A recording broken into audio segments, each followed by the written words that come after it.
No, match is looking pretty good today. All right, I think that was all. All right. Yeah, let's check what we have on the card. So, two pieces of this fine matchup that was probably not players' favorite in the old games coming up. Not one, but two versus Axel, starting off with FinFreezer versus Tofi, and follow up with Reioli versus Nujakim. As I've understood it, this matchup is horrendous for as it often is. It's the general trend of things, but apparently it's even worse? Question mark in this game. Yeah, I mean I've heard a couple of different opinions. Some people are saying it is still bad. Then you've heard the top level opinions. For example, Ken Deep has expressed their thoughts on this matchup, saying that it's probably one of easier matchups. But Interesting. I'm not an player, so I wouldn't know. Obviously, if Ken Deep said it, then it has to be true, because he is the former best Guilty Gear player in the EU, right? It is true that a lot of matchups did change in this game. Like Axel's tools, the sort of function power level has been shifted around. Yeah, true. Has mostly the same tools still, but with a new kind of twist. Obviously, you can now block in the air while you're dashing, as but you're slightly more. How would I say it nicely? You're a little slower than previous games for sure. Yeah, the air movement is slower, but honestly, like for the pace of this game, I think it's pretty good still. If you manage to get a knockdown as Axel's gonna have a really bad time on defense. Oh, for sure. You don't really have a lot of those shenanigan options anymore. Axel lost like Raye, parries, DP. Yep. None of that. A lot of stuff is not there anymore. Your only reversal is I don't remember what the actual name of it is. I've just heard the Sickle Storm. Sickle Storm. Horrible British accent. It's shout outs to Octopimp, by the way. Yeah, Good job, man. The imaginal UK accent. I mean, I'm sure it's what Americans think British people sound like. So, I'm spot on. I do like the spirit behind that Sickle Storm, though. Yeah, it's pretty good. I mean, his delivery is great, I think. Yeah, for sure. And then it's clear that he's like super into it, which always like shines through in performances. I like that a lot. I think everybody on the English dub like worked really hard. So it's nice to see. Yeah, like especially Octo's passion. I've been watching some clips where he's like super emotional about being able to be included in the game. It's like super wholesome. Yeah, for sure. It's always cool to see. But yeah, you don't even have like a decent backdash anymore. Backdash is being a little different in this game. So like, if you get knocked down against that's you're just gonna kind of have to hold that. Yeah. All right. I think our first gamers are ready, but are we good to go? Is it time? We've still got like a minute, but we're going. Fuck it. We're doing it live. Let's fucking go. Kind of confused at the moment. Do I still join before my match or wait? Wait until we get Nujakim's match out of the way. Then you can do whatever. Yeah, we discovered a new interesting feature in the lobbies. Some players cannot connect unless there's only 4 people in the lobbies max. So very, very strange. You're his opponent? Ah, well, there you go. Just wait until it's time for your match, and then get in, and then you're good. So after this, right? Nujakim was after them, right? Yeah. Yeah. All right, but Tofi Axel versus FinFreezer Eno. Interesting to see FinFreezer play this character of all characters. Of course, most of us probably know him as a Johnny player from Exert.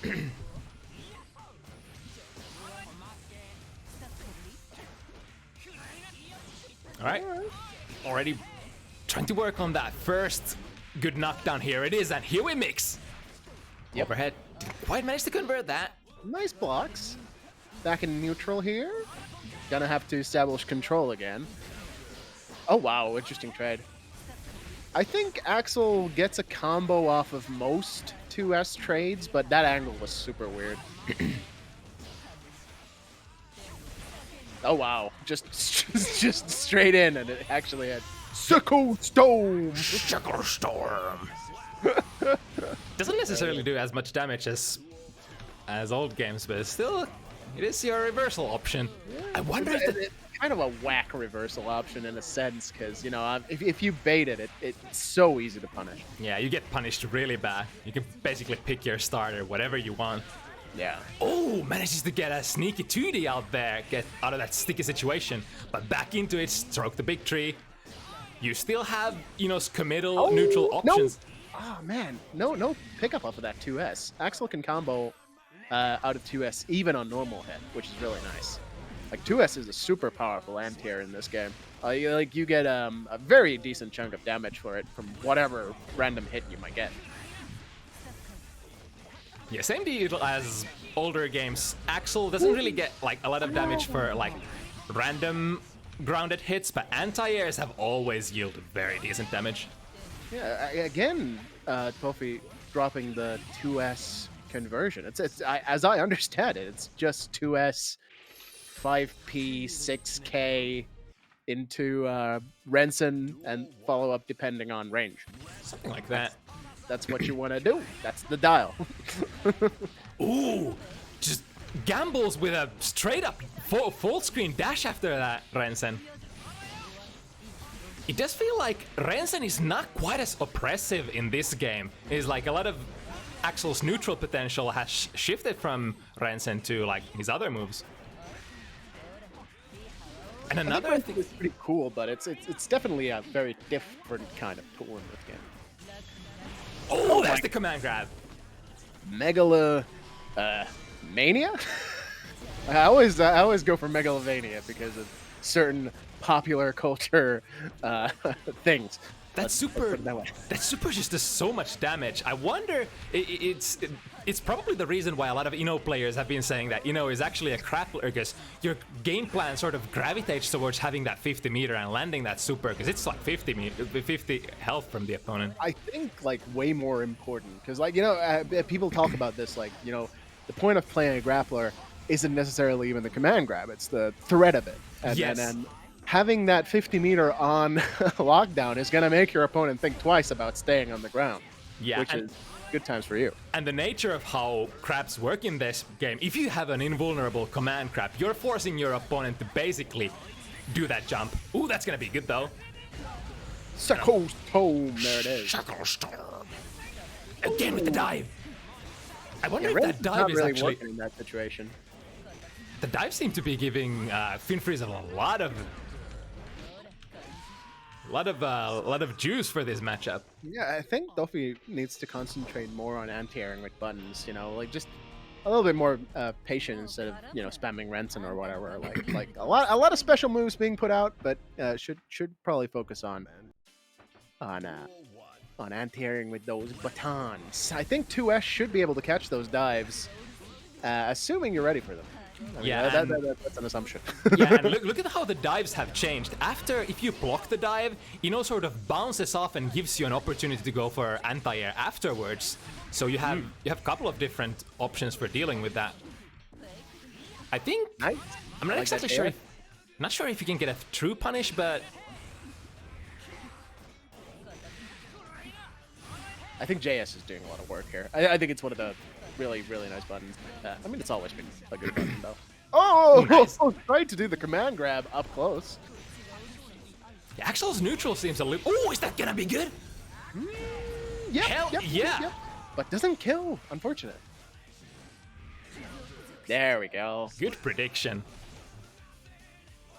got all the necessary angles covered by those three godlike buttons. You got 5P, 6K, and 2S. That's all you need. Ooh, getting in. Here we go. Oh, but misses the setup. Oh, that's minus.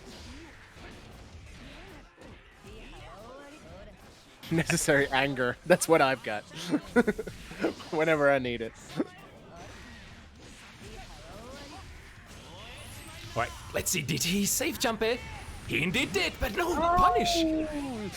Yeah, the thing to know about that super is that the way you get that big punish we talked about is that after the first hit, you want to jump over the second one. And to make it worse, if you don't end up punishing it, it is safe after the second hit. It pushes you so far away. Exactly. So gotta remember to jump after that first hit. Block it, jump. That's it. That's all you need to do. All right, Tofi coming online with one win. Yep. Not free. Always good to see. Ah.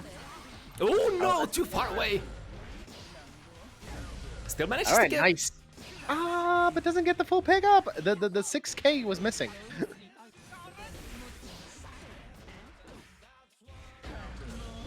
Oh, still gets a decent hit. Doesn't manage to keep the corner position, but that's fine. During the block stand. Interesting thing about that super for like it seems really good at first because you don't you respect it a little bit too much because it's plus on block, but if you block the initial hit on the ground, then you can actually put you can punish it in between the two hits. Yeah, it's kind of where it used to be a perfect reversal and plus frames, it's sort of split into two segments now. The reversal segment comes first and the plus frames segment comes after that. But unfortunately, interruptible now. Making it a little more fair, I guess. Yeah, I mean, no need to give this girl two supremely excellent supers. It's one's enough.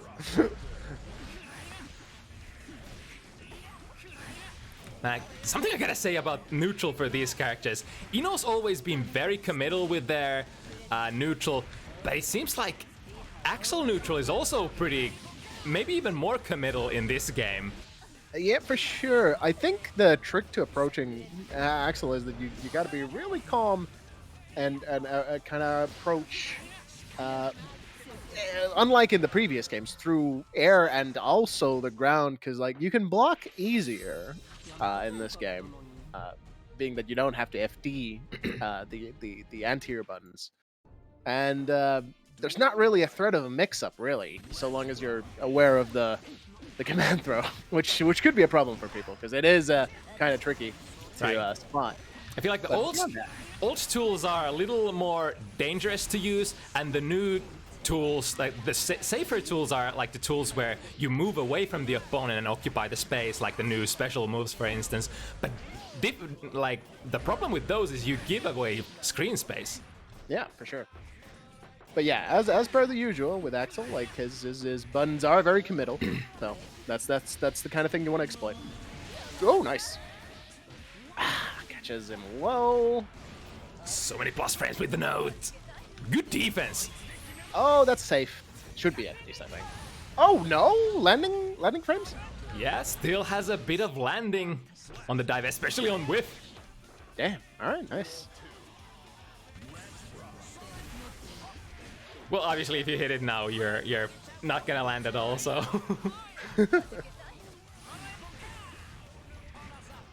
I really like that Renson explosion follow up because you can you can frame trap your opponent from full screen.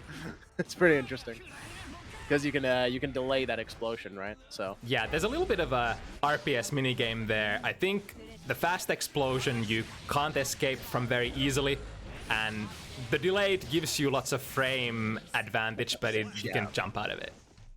That's pretty much it. And Tofi finally finding their pokes more consistently on the mid-screen game. Probably got a bit of those shaky hands at first, so everybody needs some time to warm up.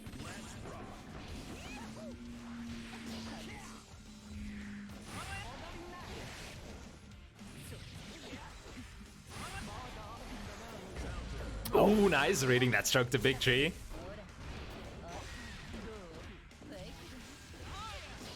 Oh, interesting. Diving in, here we go, but didn't manage to get a Throw. pressure going on. Axel players sad because they can't get a full combo off of throw anymore without using meter. Look at that. I think about Axel's pressure in this game. You did lose the 3P, so your pressure is, I want to say, not as threatening as old games. But if you do have the corner, you still have pretty sizable rewards now with Axel Bomber loops. For sure. Tends to do like 60% damage from a good starter. Oh! Nice. Gets it overhead. Pick up. Oh, but Oh wow! Just wakes up with the command crab. I wonder if that was a miss but it's kind of. I mean, I appreciate the guts if that was on purpose, but. Ow! Rinse an 8. Fairly interesting tool in this game, I think, because it's got a little bit of a twist from its usual form in that it brings the opponent up close, but it does leave Axel plus. So it's like, all right, let me get you in here, but you gotta respect me. Not sure if it's a good thing for Axel regardless, but, you know. Yeah, I guess you still get to play like a strike throw mix-up if you really want to, or you can just Gatling back to neutral. Yeah. Oh, nice throw on the stroke. Very nice. What a reaction! Yeah, there's the up follow-up you were talking about. Yep. And it does that on block as well. And then that's when it leaves you plus, which is interesting. Nice, using PRC, get the throw, the slowed frames. Woo! Oh, Super. that wall break? Nice. Bang! Alright, good. Could have just probably comboed the Rents in there. It's an interesting choice you have to make between using the 50 meter. If you want a combo of JD, you're usually gonna need the air super, but it's not gonna deal as much damage as the command crab, so which mix-up are you gonna play? Oh. Alright, what's gonna happen? That's... I'm pretty sure that's minus. Am I wrong on this? Yeah, it is minus, but I feel like it's not minus enough to be punishable, so you would have to, like, jump on it if you want to actually punish it. Could be. I'm sure the frame data depends on how long you hold it, because you can do like a shorter version of it. Yeah, it's one of those tools that I haven't labbed out yet. Same. Ooh, nice check! You know, stroke the big tree, very good at going under high-profiling pokes, but the answer is you pick a poke that hits low. 2D, 2K for Axel, for instance. The downside is, like, or the flip side is, might actually be mixing it up with forward dash instead, and then you're gonna get caught up by the overhead. There it is.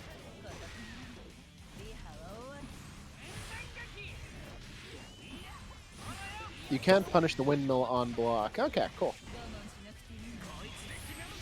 Ooh, another reversal super that's gonna hit. Yep. Decent damage. Ooh, anti-egg with that. Oh my god. Too Heavy was able to hit high enough to tag Ino out of that forward dash. Oh my goodness, those Ino troubles in the matchup. Gona, does the frame data depend on how long you hold the windmill? This is -2 if you hold it all the way down, or...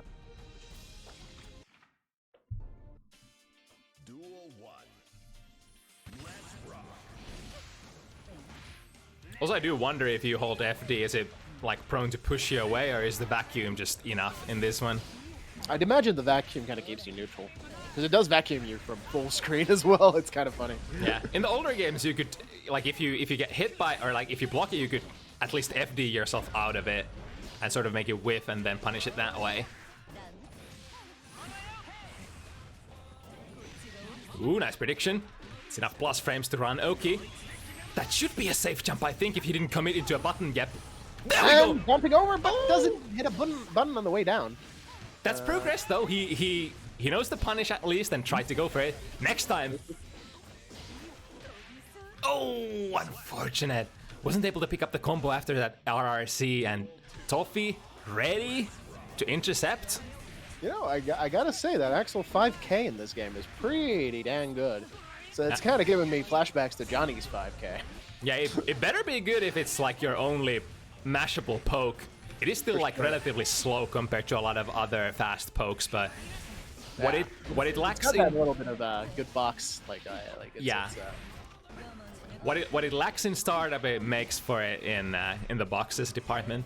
Yeah, we're all very lucky that it doesn't have Johnny 5K startup.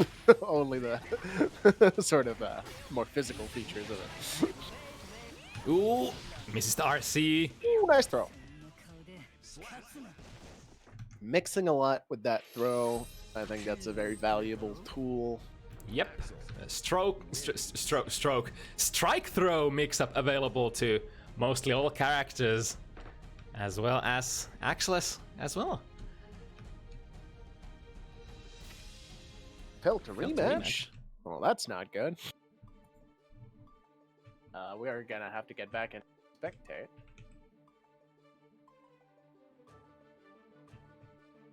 Oh wow. Oh, Connection issues? Or did Finn think that was 7?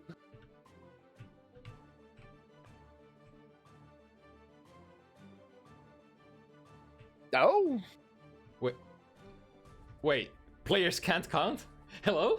Or is it that players can't count, or is it that we can't count? I think because I'm not sure. I think we have the technology to check this if I can figure out the button on 7-1? But was it? we've marked 6-2. Oh no! Did we mark a point to the other? I mean, I think the players. Let me. Where's the button? I mean, if the match end screen said 1-7, then that's how it'd be. Yeah, I guess. Wow. You know, we're professionals here. You know, we've been doing this for years, and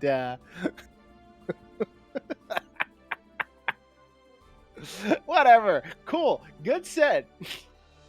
Nice adaptation from Tofi after the first loss, I guess. I thought there were 2. Room rankings. Fuck, you can't see the score if the players leave. Oh well, I mean, the players are always more smarter than the commentators, so. Very true. So, yeah. Alright, what do we got? Next, Reioli versus Nujakim. And they're both here, I assume. Now, line up. Oh, no.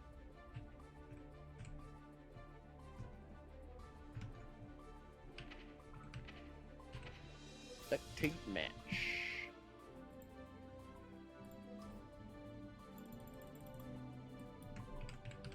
Alrighty. Let's get a repeat of that and see how it goes this time around.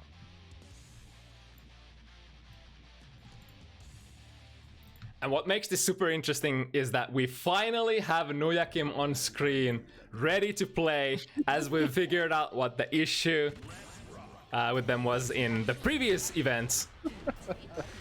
Problem being, only 4 players can be in the lobby, otherwise Nujakim is gonna be unable to connect to any opponents. That's so bizarre. Like, there's... What is the precedent for that? Like... Has anyone else had this problem, or is this just unique to Nujakim? Like, it's fascinating. It gives me flashes of ACPR lobbies where you would just desync if there were too many players. Also, this Axel color is still disgusting. Just putting it out there. That is too much denim on one man.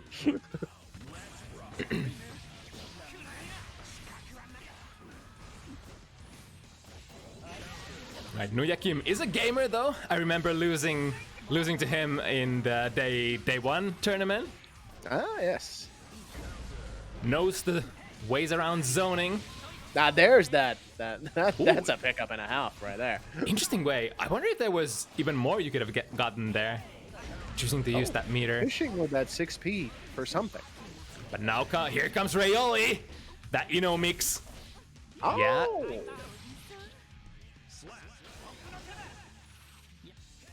I feel like a lot of people still don't really know how to deal with the dive after situation, the bounce of because of being on the exert instinct still.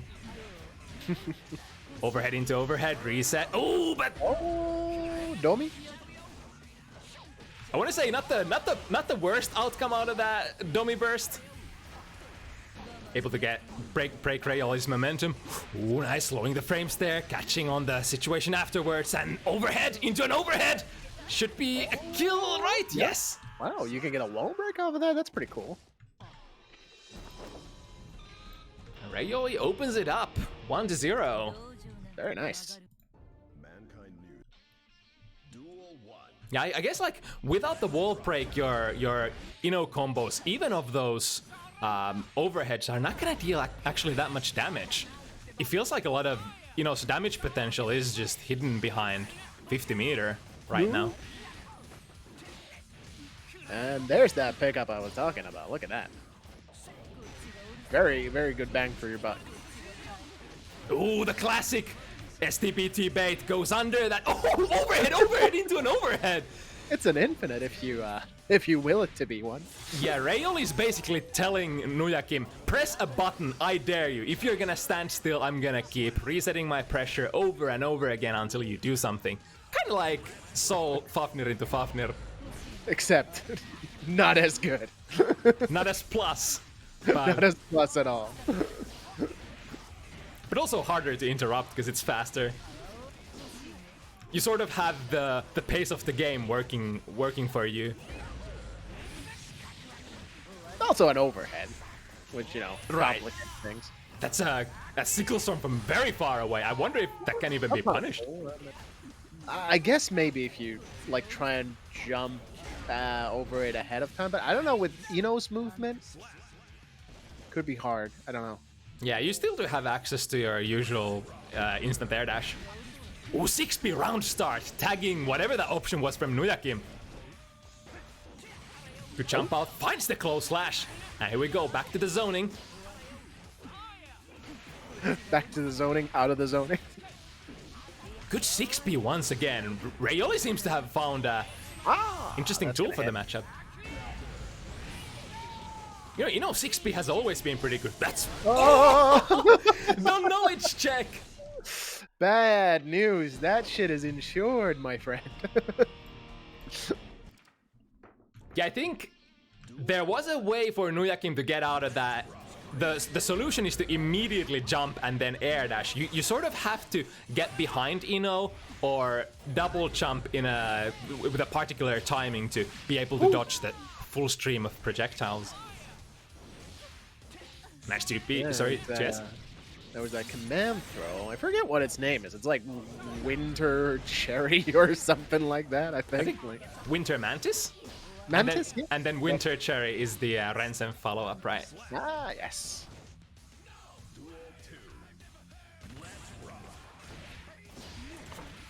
No, what a throw. Wow. That was nice.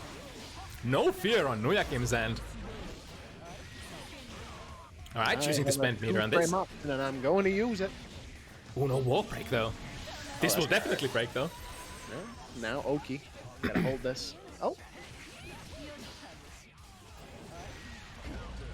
Oh, the frame trap into big damage. Easy punish with a dive. Okay, right, yeah. Speaking of Sickle Storm here, I think. So if you just jump up and dive, then you get a punish for that, even from further away. I'm guessing that's what that was. I guess your options are jump up and dive or jump up and die. That's about it. Sounds about right. Throw. Oh, good challenge! Yeah, I was expecting Reioli to be going for that throw, but... And Nujakim returning with a similar mix-up of his own, using the PRC for close-range shenanigans. Yeah, it feels like Nujakim isn't comfortable dealing with the after situation, like the situation after the dive. Land here with stroke. That would be due. 3-0 for Reioli already. Goddamn. Maybe this matchup isn't so bad. Could it be that Candide, the former best Guilty Gear player in EU, has the right of it?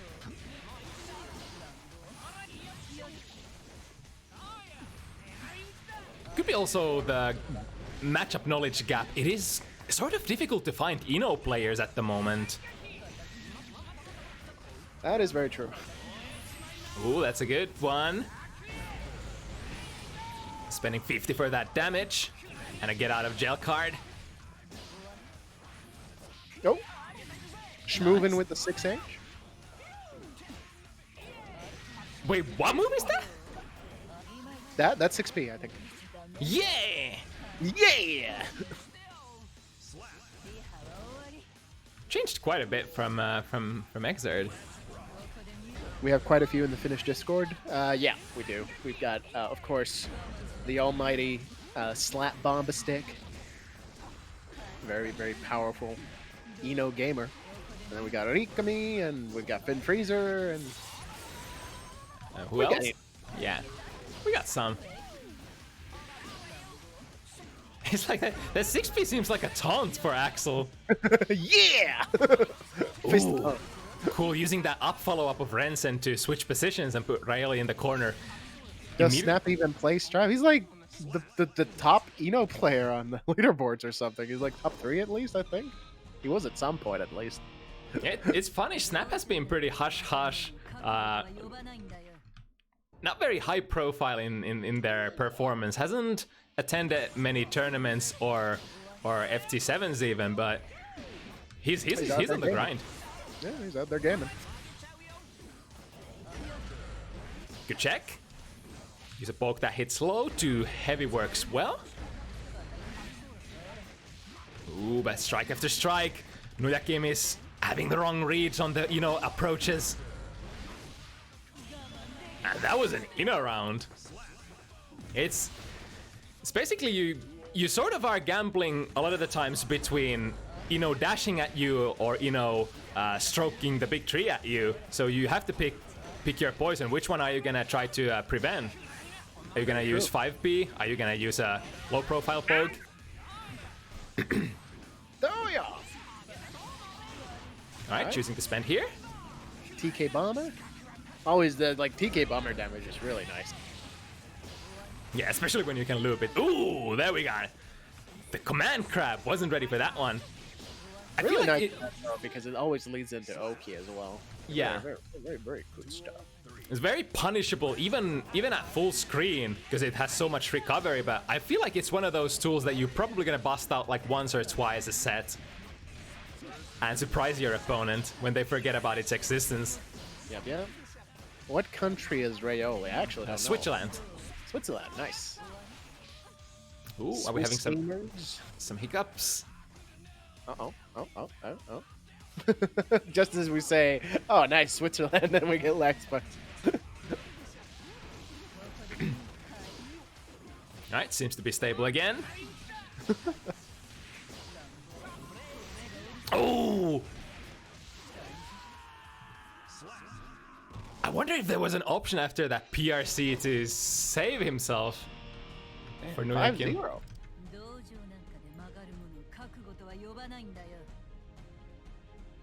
Yeah, damn, Nujakim's having some decent success at neutral, but it is that one time when Ino manages to get in, they stay in.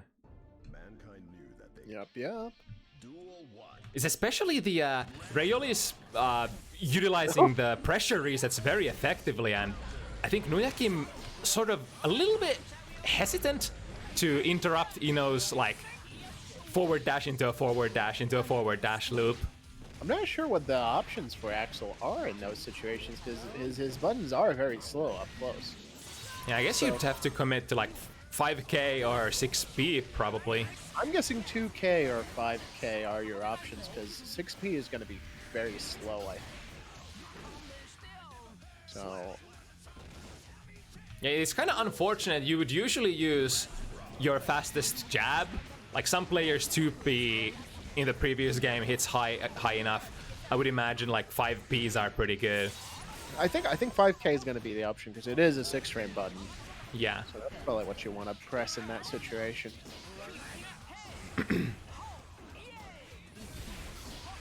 Alright, here we go once again. Fights a very important throw to not get... Oh! The reversal super! Gets Reioli out of that sticky situation and now on 6?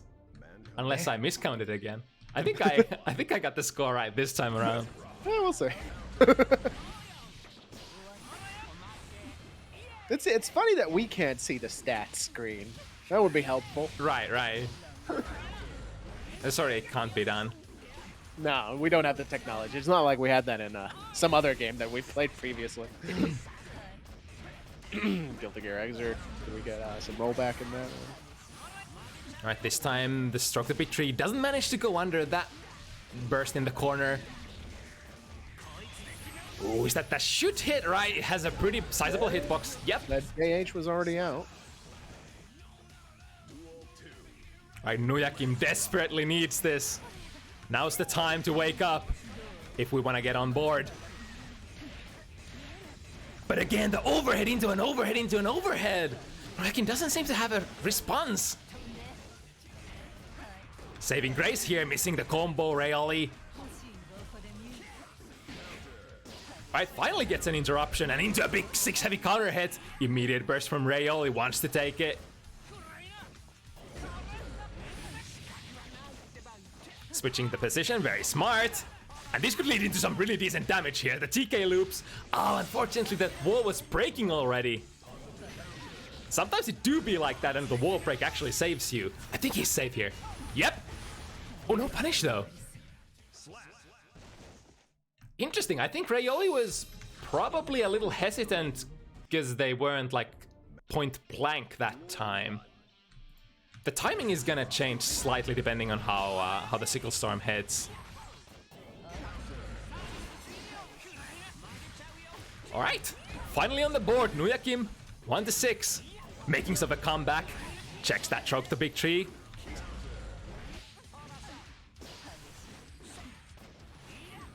The particular angle from Reioli that he keeps RPSing at neutral. Nujakim's finally finding some decent anti-airs against that. Yup. But here's the wall break. Alright, what's the mix? Oh! Oh! That doesn't seem real. Unless it was mistimed or something, but if you can be thrown out of that, then that's probably kind of bad.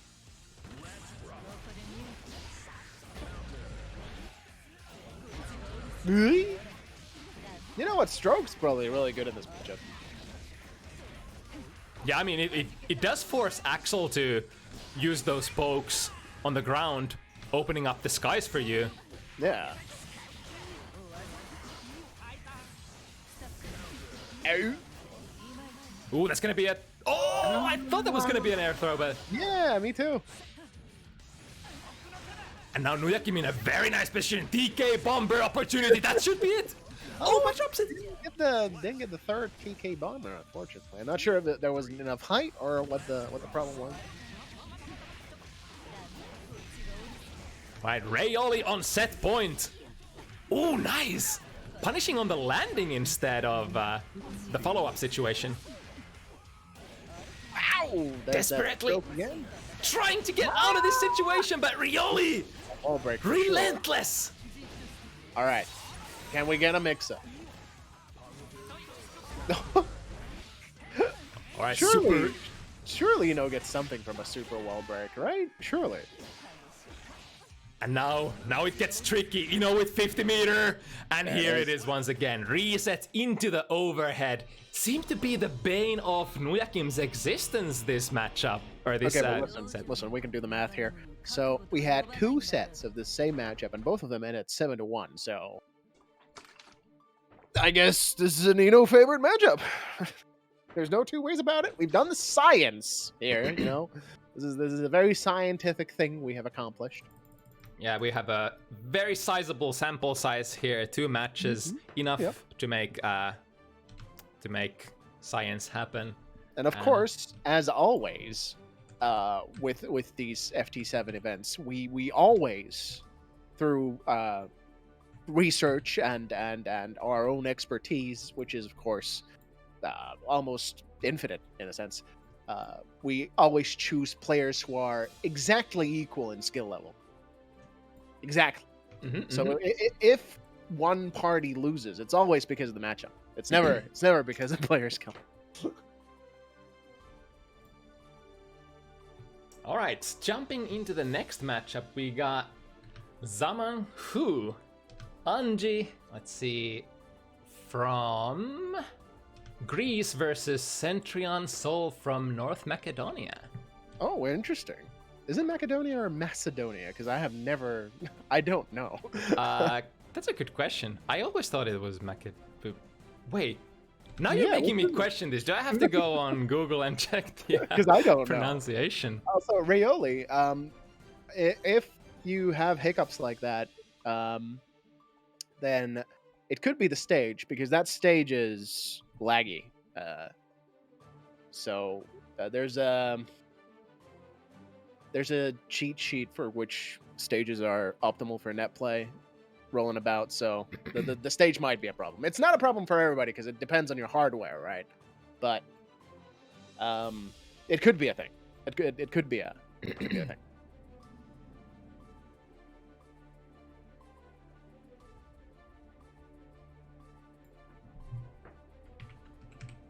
All right, Zaman Fu is around. Room ID. Fuck, did I forget to... Oh, right, I forgot to... Didn't you put it in your own Discord? Sorry, I had the DM composed for Zaman Fu, because they... But I forgot to press enter. There we go. It do be like that sometimes. Alright, and let me shoot a DM to Sentryon as well.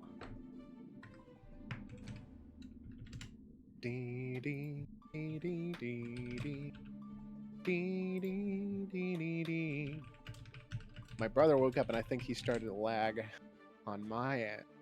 Oh, man, the joys of living with other people. I remember how that used to be.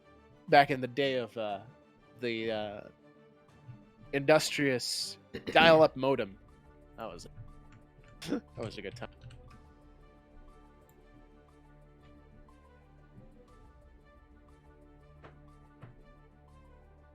Oh yeah, I forgot to run the predictions again.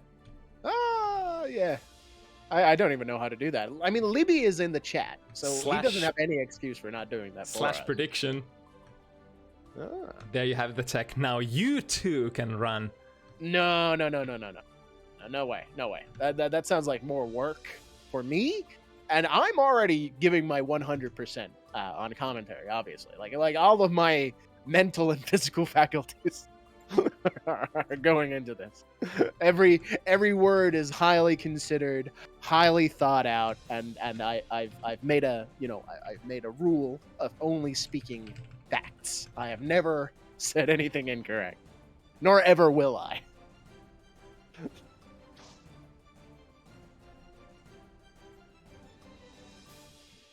Sweet is an interesting way to call the noise dial-up made. I remember because I used to play World of Warcraft on dial-up. Jesus. And yeah, right. And if I wanted to play at night, I'd have to suffocate the modem with a pillow or something. What? to try and prevent the noise from waking up my family. Oh, I say like for what purpose? For the noise purpose. Yeah. That was the technology. The modem choked me, daddy. Oh, fuck. If you don't, I'm gonna scream. That was I mean, gonna scream regardless. Damn. But you know, that's part of it. So, man, ADSL, of course, then revolutionized my life. Yeah, same to be honest. You know how my family got it? I think at some point our internet bill was so freaking massive that my parents were like, all right, enough of this shit. We get a different solution, and the better solution was ADSL. Gotta go for that ADSL. I think the breaking point was that, you know, like my mother to this day is a very regular lady. She loves talking on the phone, and you couldn't be on the phone and use the internet at the same time without ADSL. Right. So I think that was the breaking, essentially. We had to get the technology once it was available.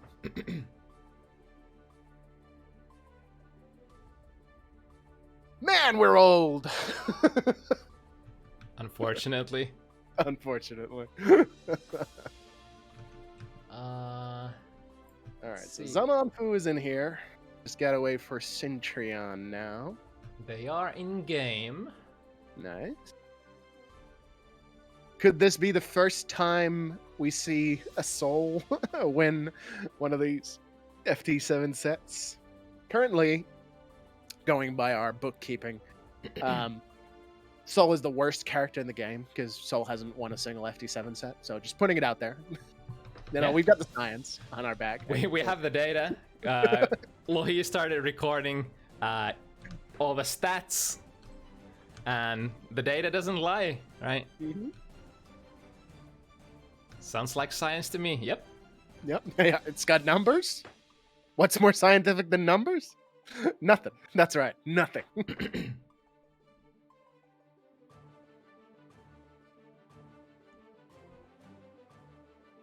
Soul loses every matchup. Yep.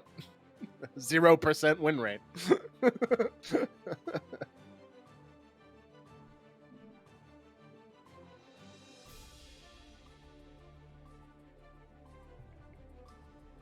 Because I mean, like we said before, all the players are skilled equally, so... Mm-hmm. Yeah, exactly. Yeah, so it is a hard science.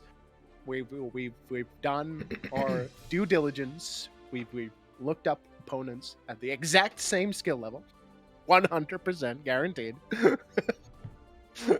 And as such, the only thing that could possibly make any of these gamers lose is the matchup.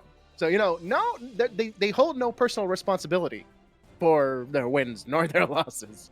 It's essentially fate that decides what happens here. Damn, I wonder if those two sets were like a little bit too fast. If Sentryon wasn't quite ready yet. Damn. Empirical rigging method. Exactly. Exactly. Hard science. All right, so Radune is ready to go whenever, but I think we should sit on that because that's gonna be a good match. I think Radune versus melkari.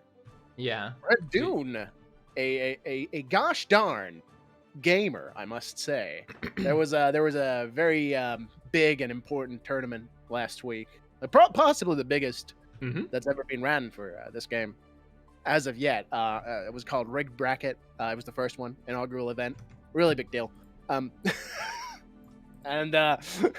on this little Twitch channel, I think it's twitch.tv/Rygand.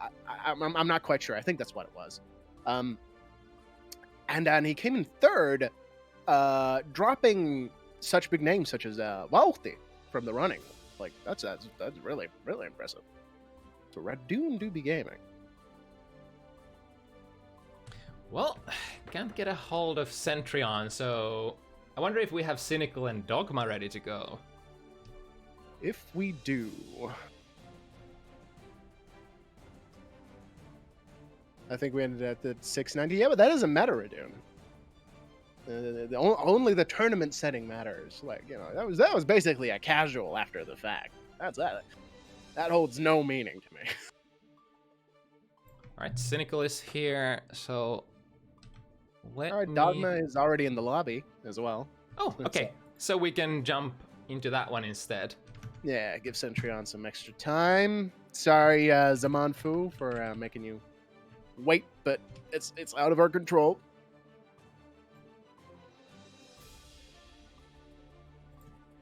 I think, you know, honestly, I understand Sentryon though, because he is playing the worst character in the game, statistically speaking.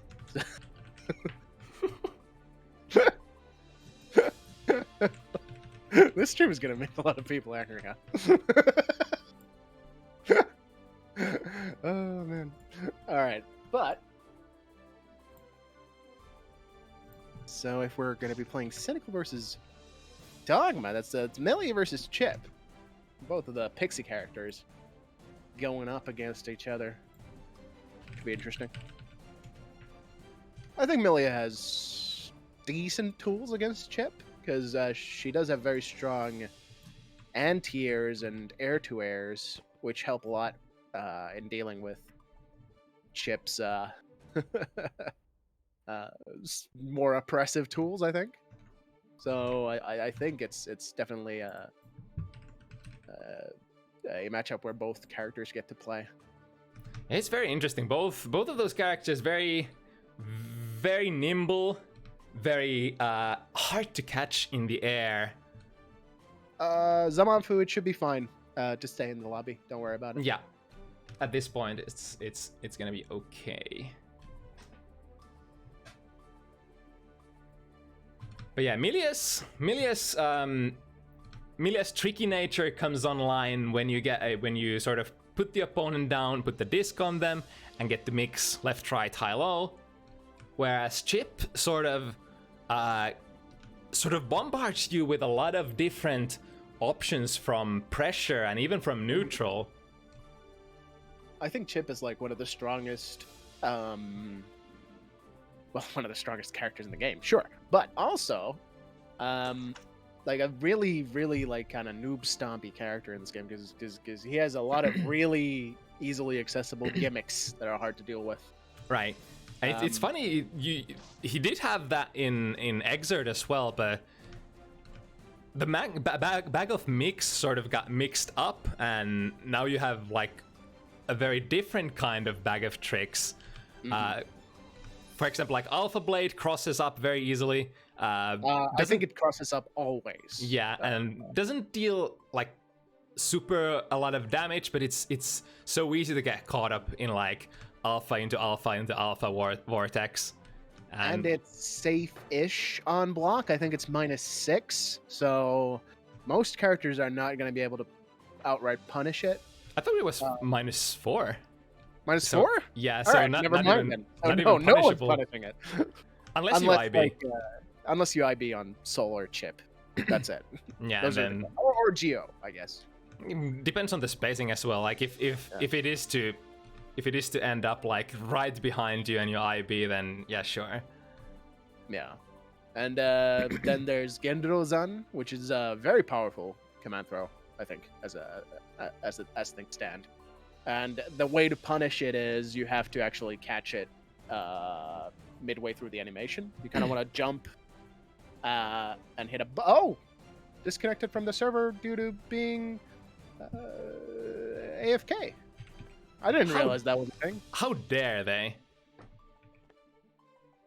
I'll be right back, I suppose.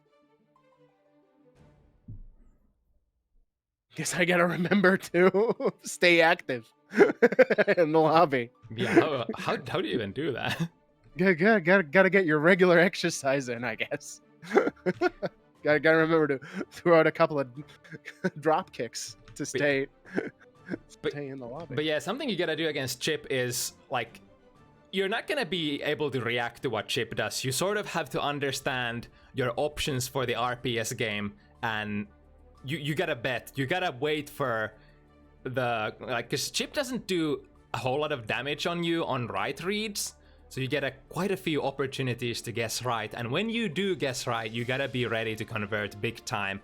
I think that's the sort of how to crack the Chip matchup. Kind of same it was in Exert. You just the RPS options you play are gonna be different in this game. Okay, so it's not letting me actually find the room. I think it's that problem we encountered earlier, so I'm just gonna have to restart the client. Oh gosh. Oh yeah.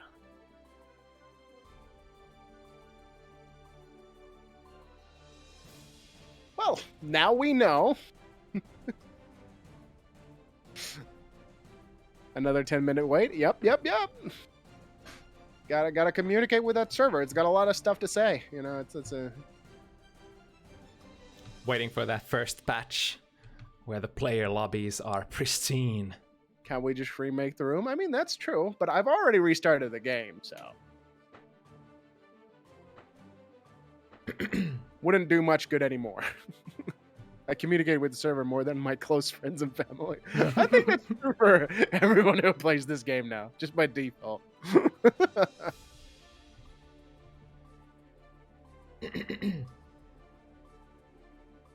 The sheer volume of communicating with the server is more than impressive.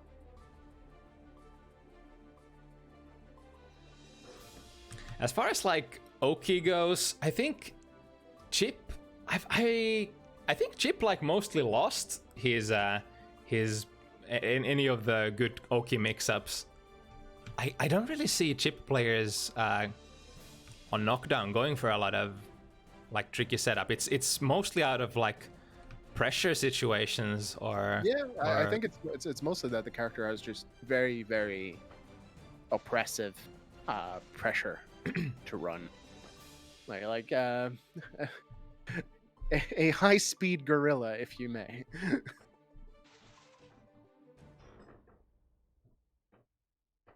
A lot of really like hard to deal with options, and then you get like a Chip is I think decision fatigue the character. Yeah, for sure. It's gonna take a lot out of you playing a couple of games against Chip. And Chip, I feel like Chip has a lot of like wild card potential in the sense that Chip could be very strong character, but I give it's possible that Chip potentially, when people figure out more like better options against a lot of Chip's options, it could be that Chip could also be weak. I don't know. It's like, I think the thing that really makes Chip strong, in addition to what we've talked about with the pressure and the decision fatigue and that sort of thing, is the fact that the character is just kitted out with some of the best buttons in the game. Like just has insane buttons. Like 2D is just an amazing poke low. Far slash is insane. J2K is very oppressive and hard to deal with. Like just a lot of really excellent buttons, and plus 3-frame 5P. 5K is really good. Gatling's into itself. like just so many good buttons. yeah, there's also an interesting thing that people are starting to talk about lately is the difference in delay in the PC version and the console version. And on console, characters like Chip are way harder to deal with because that like 3-4 frames of input lag difference is gonna make a like it's a game changer between like being able to, for example, like air throw Genrozan or maybe react to Alpha Blade or what have you.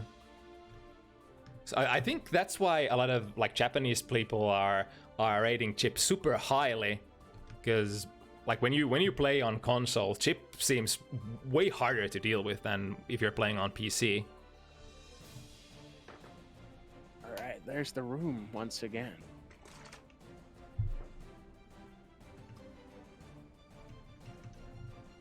There we go. All right, let's spectate. Ah, yes. Amazing. Video gaming, finally? Quite potentially, yes. It would appear so. But yeah, I don't know.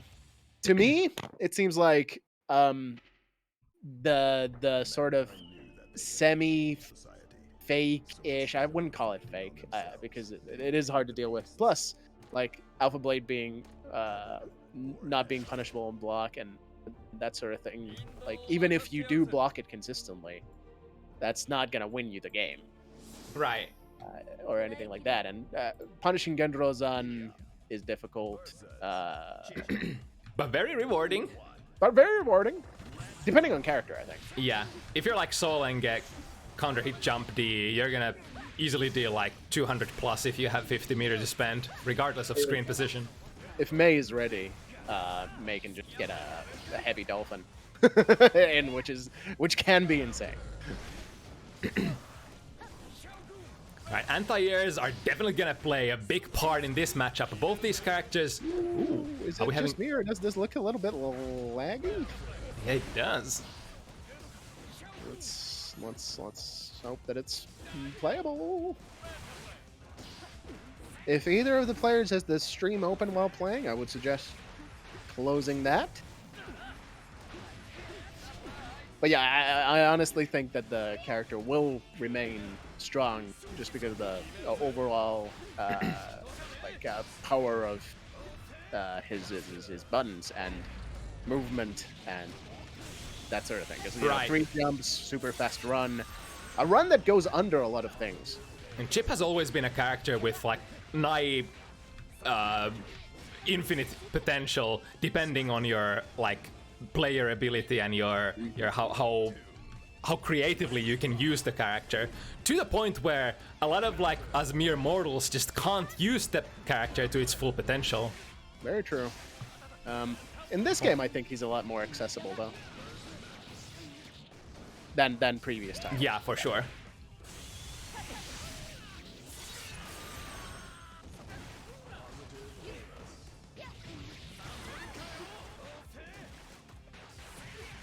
All right, nice jump in.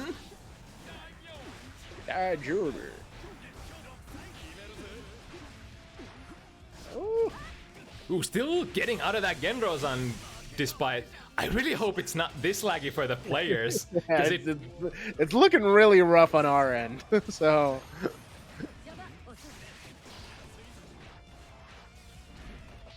oh no, it started on time. 6 started p.m. on time, EST. yeah, we've been going for an hour now. But yeah, Sentryon, we can play your match next.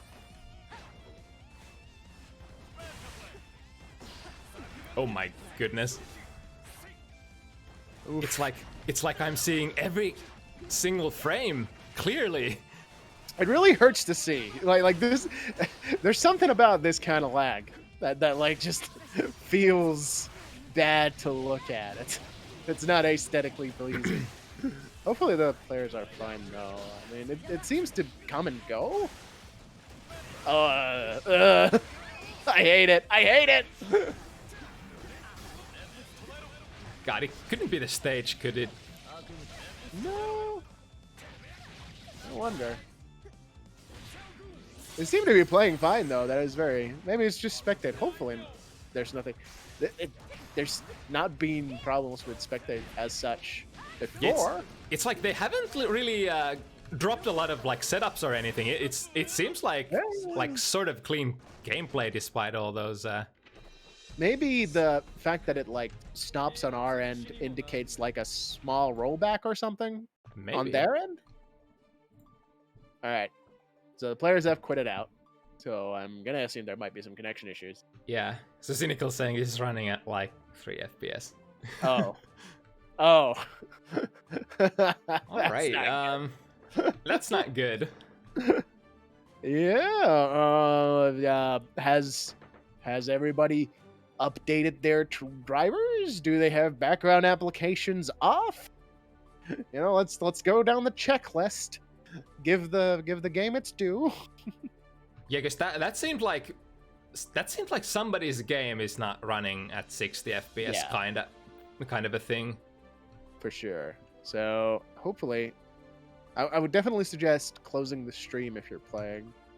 You can always check the VODs for the hot commentary afterwards. You know, like I get wanting to listen to these sultry tones. I do. I truly do. But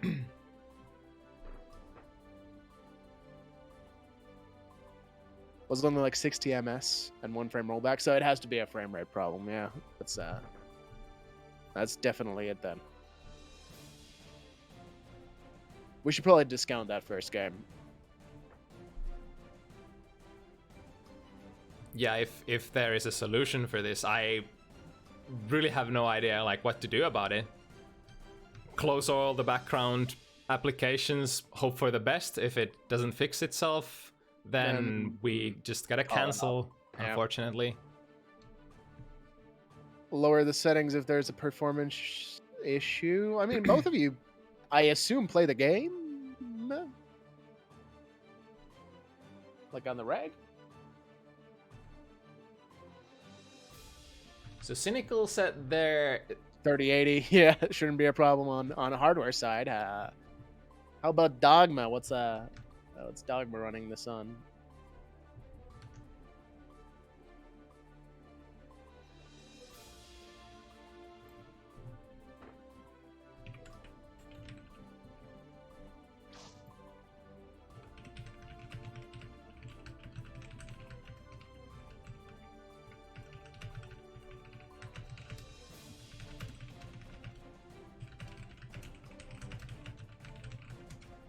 Shooting Dogma a ping. Yep. I'm making sure to get my movement in, so as to not get booted again.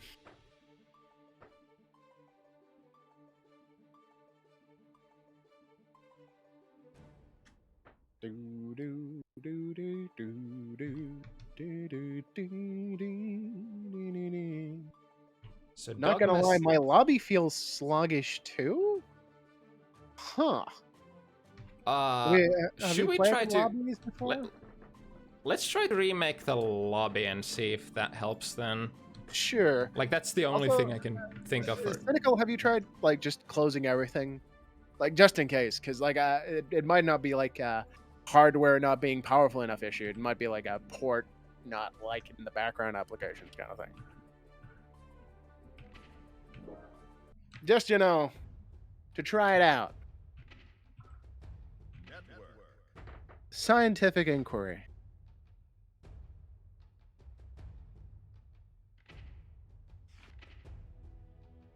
Alright, remaking the lobby and pasting out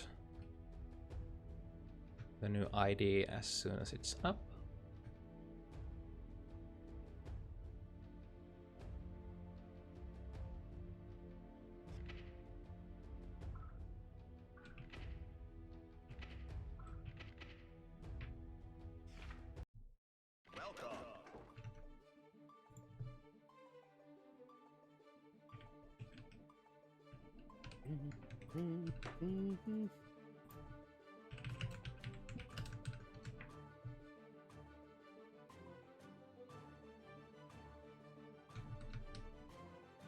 There it is.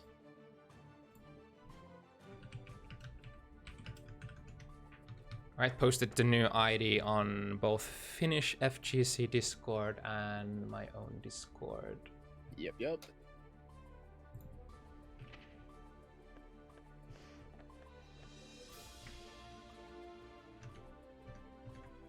And now we pray. Now we pray. But it would appear that it might be on Sinical's side if his lobby is lagging as well. Yeah, we'll give it another go. If it seems like it's the same deal again, we'll just have to cancel and try again at a later date. For sure.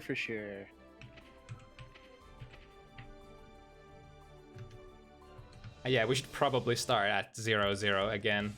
Oh, for sure. Alright, here's to hoping. Fingers crossed. Mm-hmm.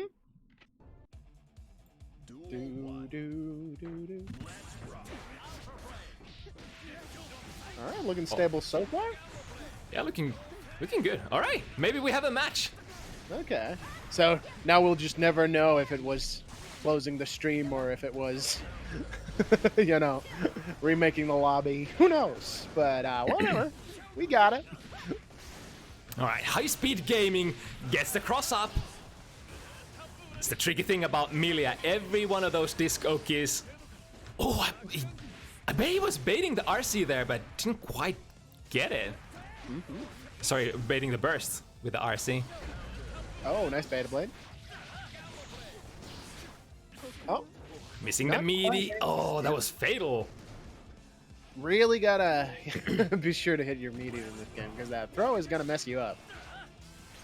Especially seeing as everyone in the cast has access to throw RC combos now. Nice jump out of that. Gotta be real careful with your meaties. But I think a lot of the cast do have very accessible meaty options. You just gotta learn to figure out that wake up timing. Right. Which is universal now, so less work for you to figure out in the end. Yeah, and since throws are no longer one frame, it's much easier to, even if you kind of miss your meaty timing a little, it's fine, and you don't have to worry about the spacing either. All right, first game to Sinical. No, you've had the first game. I think that would be a bit silly. Yeah, we disregarded the lag game because it was basically unplayable.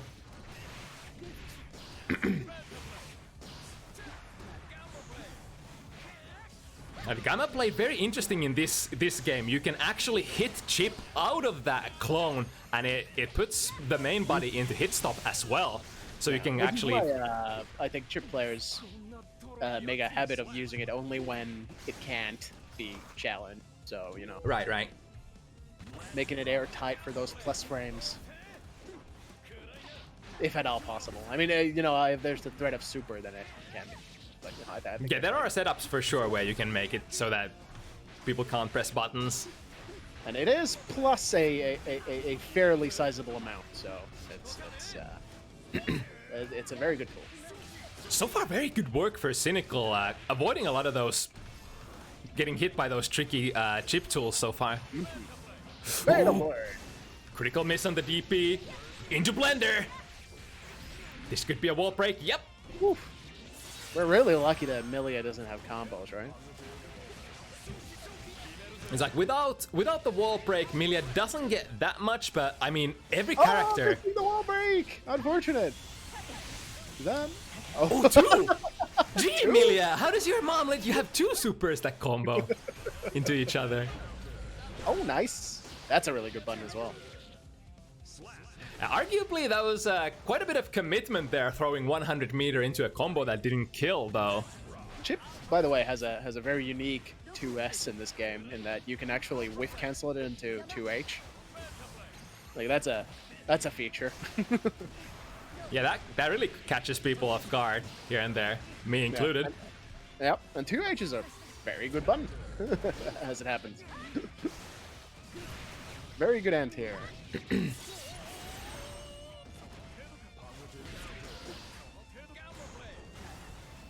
Gamma goes full screen.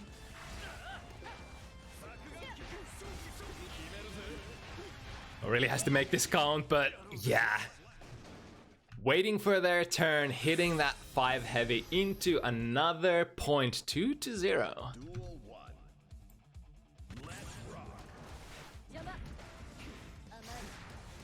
Very clean Milia play so far. Has played it pretty much how you would expect Milia to play. You knock them down, get the Oki hit, deal your damage, and then go from there.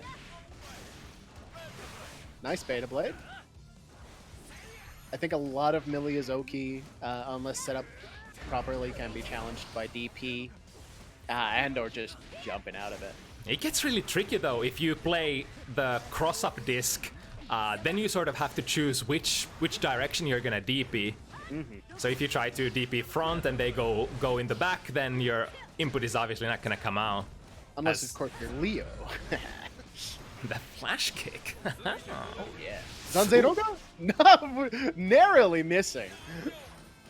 Doesn't get punished though. It feels like Zanzeiroga is a little less minus in this game, so harder to punish. Yeah. You have to start running pretty early to catch it at the other side of the screen. Of course, I think with Milia, that excellent run speed is going to help in accomplishing that.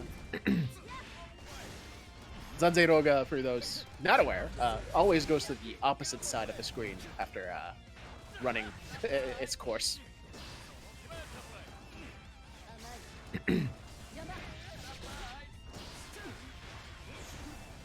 Alright, time for Dogma to get something started. Woo! Using those plus frames to get this opening. And excellent damage on. Oh, just goes for a raw dust. Dodomizaki. But this could be a comeback for Sinical. Here it is, blendering it up. Alright, does it burst? And Zanze from full screen? Ugh, I don't like that. Random Zanze Roga is, I don't know. I don't like that. That's whack. It hasn't been working out so far. Sinical making their air approaches or air movement really safe. Ooh, interesting hit there. Wasn't quite as punishable as... I like that 100-meter mix. There was literally no mix-up. Oh my god, that was 3 hits and over 200 damage. Yeah, I did. Milia doesn't have damage, mix-up, so... You know, this character's just trash. To be fair, the 5D conversions, and especially on Chip, are gonna deal a lot of damage for all characters. Definitely could have killed off of that DP punish. Heat of the moment. It's gonna be a difficult comeback. Yeah, checks the dash in with 5B. Very nice. 5P, very good button. Good as an anti-air. Good as a quick poke on the crown. Gamma Blade doing a lot of work in this match so far. Dogma using it fairly well.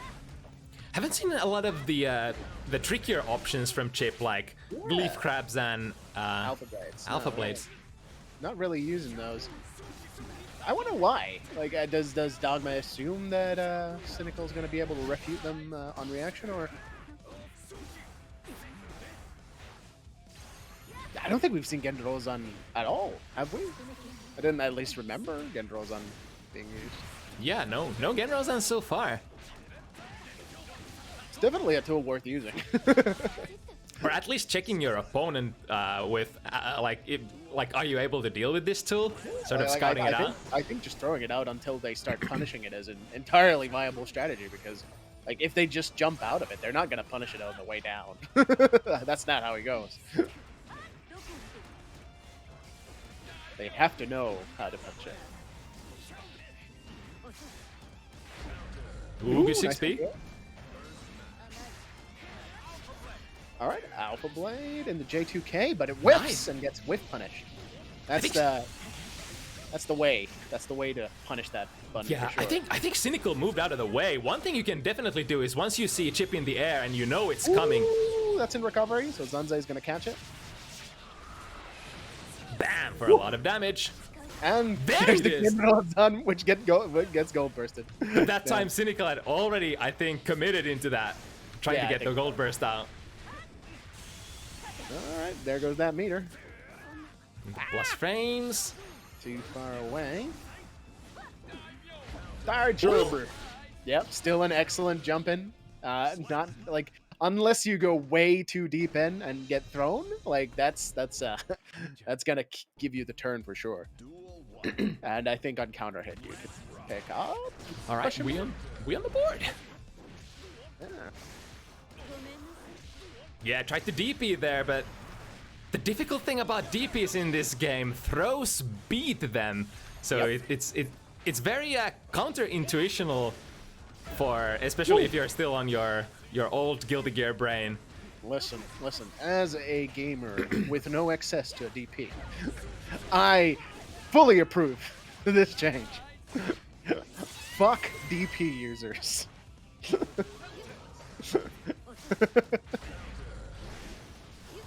Yeah, I kind of do like it that you have to hold throws a little bit more. You have to hold pressure in general a little bit more in this game. Ooh, good block. Oh, no punish though. Zanze again, just randomly, and then wasting 100 meter on it. I don't like that. But Dogma is using that particular tool at the end of the rounds where it could potentially give them the win. Yeah. All right, Gendrozan. Nice. Let's see the Oki.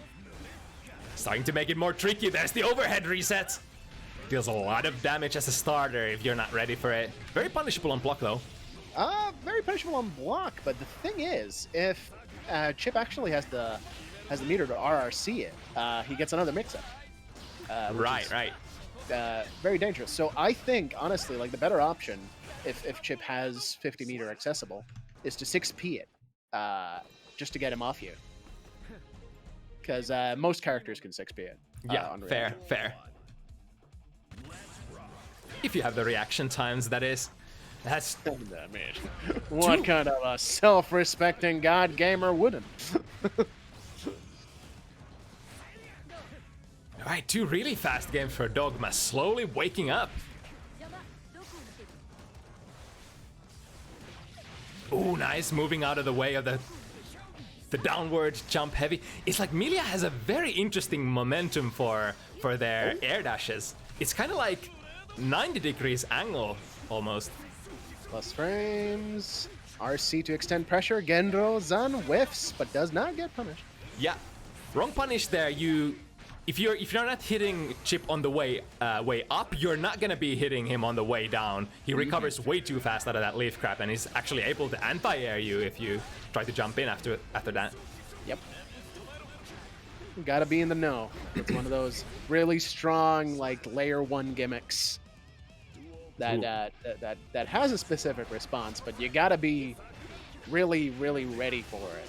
And that's where that decision fatigue comes in. If you've got a Chip doing all these alpha blades and then busting out the Gendrozan, you might be able to jump out of it every time. Are you going to be ready for that punch? That's the question. All right, here's the mixer. It's the cross up. Woo! Does he manage to get the corner? Not quite. Gets the corner, but not the wall break. Ow! Oh, hey, jump up. That actually, I think Dogma could have 6-beat there. Yeah, for sure. If you think they're just gonna go for a regular jump in, then 6-beat all the way.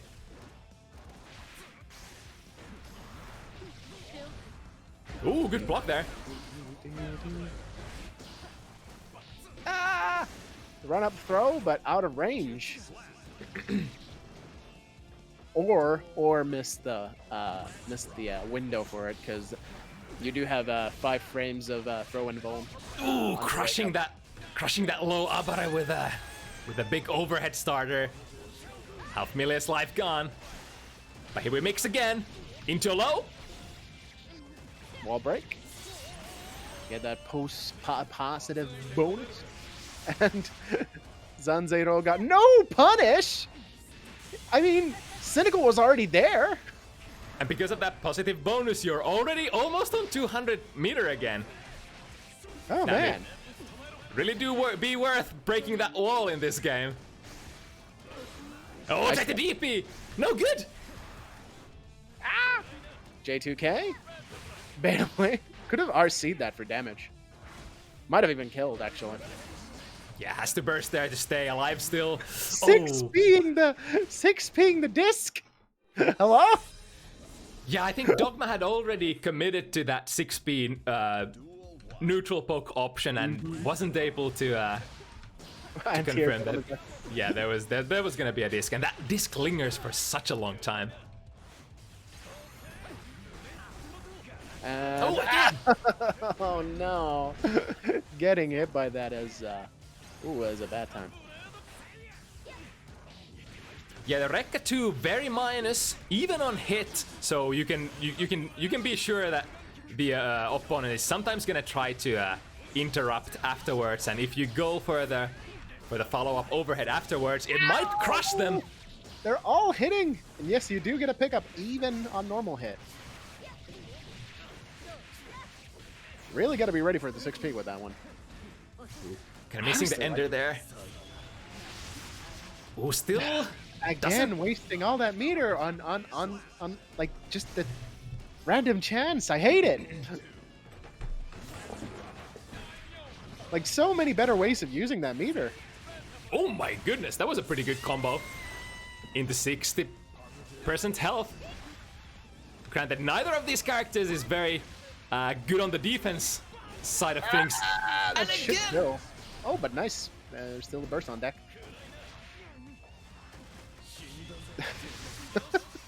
fuck's sake. I can't with this. Just, oh, fuck. But I mean, not a single punish so far, so...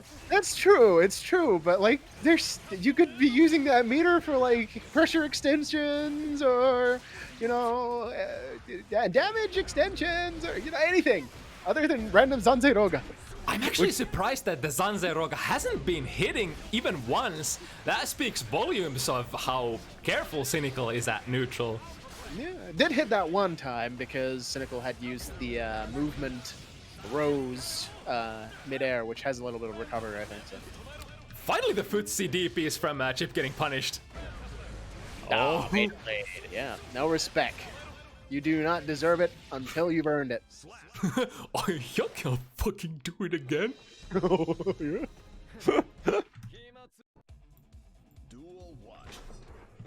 You know, my favorite design element of Chip in this game is definitely that kanji on his back. Oh, does he have one? Yeah, there's a kanji on his back. That's what kanji is it? It's ore. Oh damn! I haven't even noticed that.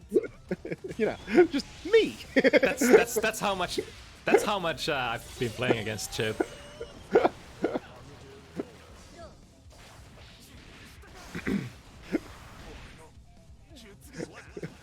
All right, finds the overhead. Chip's back on this, exactly. On. On toi ninja. Make a mia make line.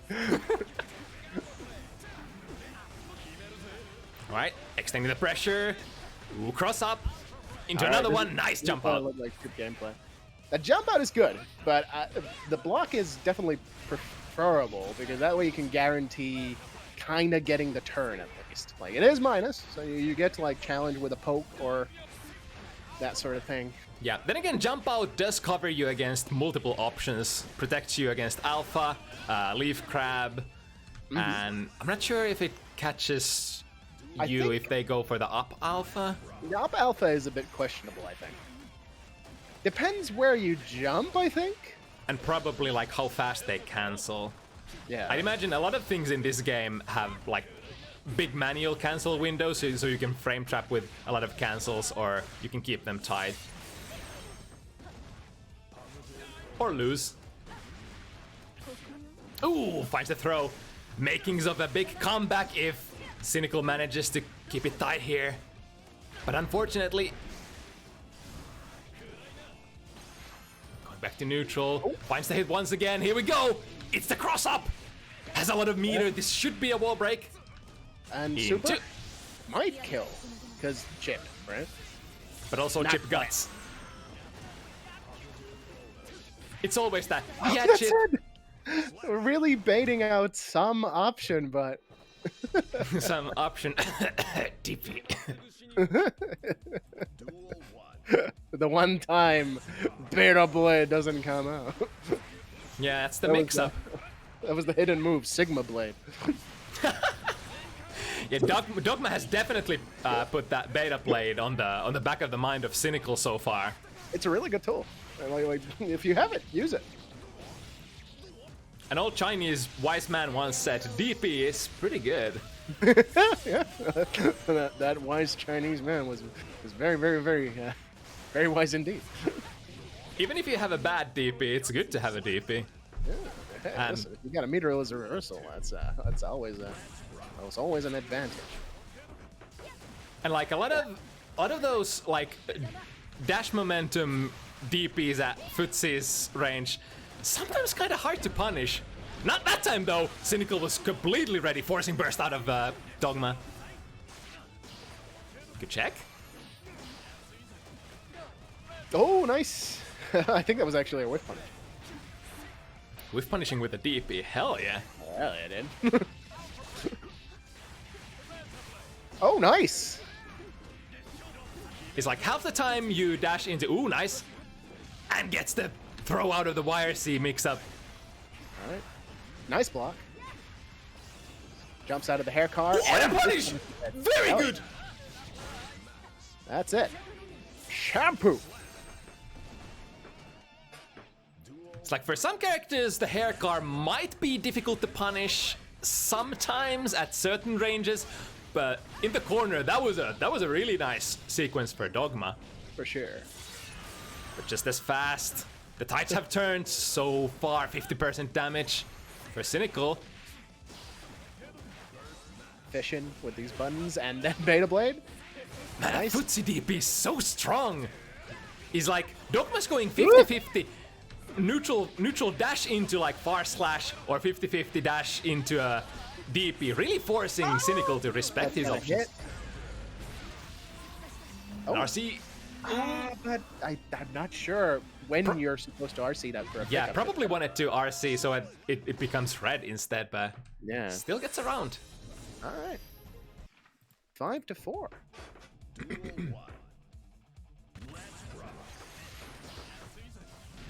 No, it almost surprises me that the couple has an actual hitbox in the rows, I think. Ah. Yeah, that was gonna deal a lot of damage. Dogma bursting out immediately. Still wants to fight this round, but it's gonna be difficult coming back, especially after this mix-up. Yeah, Gets the it's cross up. Ouch! Those jump cancel pickups off of CS are so strong for Milia.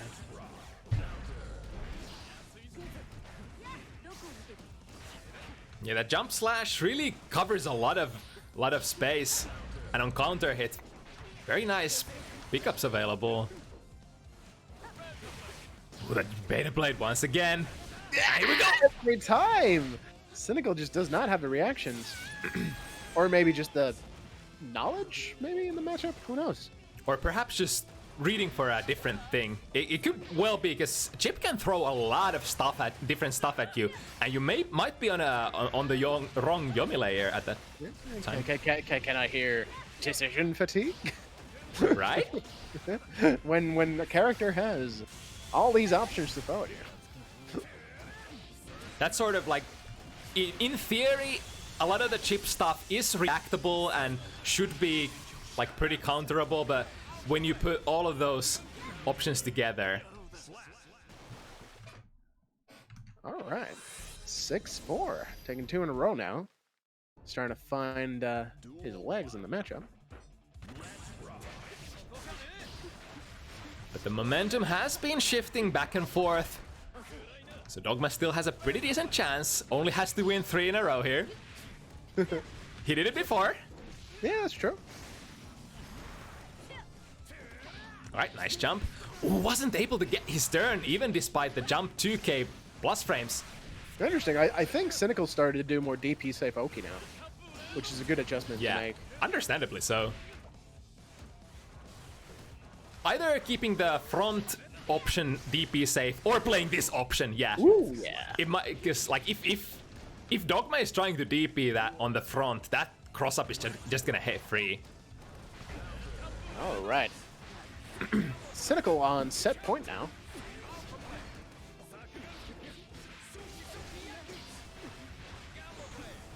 Frames. Corner and Gendro-zan when you're expecting Alpha Blade, maybe.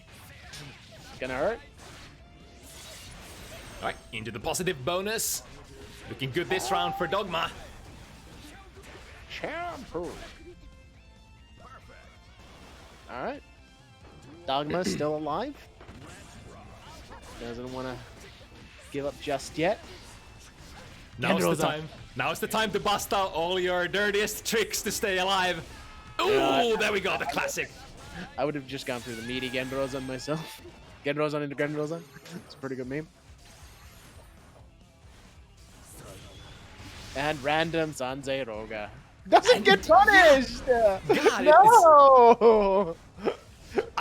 I want to go. I'm gonna go lap straight after this broadcast and try I to punish hate him. it! I don't want that to ever happen to me in a match. I hate that so much! Double perfect in a round, in a game where a random Sanzei Roga was used. Like, I just... Sometimes it just do be like that. There's the DP. Oh, I hate it. I hate it. Ooh, there we go. First overhead Rekka blocked. That was really nice, setting up the Oki during Dogma's burst. kind of sick. If intentional, godlike. Yeah, looking bad so far. Might be able to save their burst for the next round. And the cross-up disc once again. I think that hasn't been blocked even once yet. I think it's because Dogma's mashing DP. That's my read. Oh. Oh no! Nice. Well, no Wait, wall that didn't break. wall break? Yeah, I was thinking it would. Maybe that super doesn't wall break. Oh, good block. Oh, this might be the end. Survives it, all right. Blocks front. It ain't over till it's over. I'm just waiting for that random Sanzei Roga though. Oh, but No time for it. I And bet. Sinical takes it home. I bet that was probably the first time Dogma blocked cross-up, but that time Sinical didn't actually go for the cross-up. You know, I think the biggest adjustment Sinical made here was DP safe Oki and more cross up Oki, and that's all she wrote, really. Man, honestly, I think Dogma played really well, but if the meter management was a little bit more sensible, I think Dogma would be super scary. Yeah, and The random Sanzei Rogas into PRC is it's just so sad to see. That was 100 meter you could have used on like 100 better options. And what stood out for me the most is technically when Milia Okis you should get hit 50% of the time. But like Dogma was getting hit a little too often by that cross-up disc setup. For sure. Probably like a little bit too much trying to, DP on wake up or that sort of thing. It's good to bust out an option like that once in a while, but you have to rotate your options because once you're predictable, an Oki monster like Milia is just gonna demolish you. All right, going back to the previous matchup, we have Sentryon available now. Yep. And Zaman Fu, I've seen in chat just a moment ago, so I would assume that he's pulling up soon as well. You are Sentryon, yeah.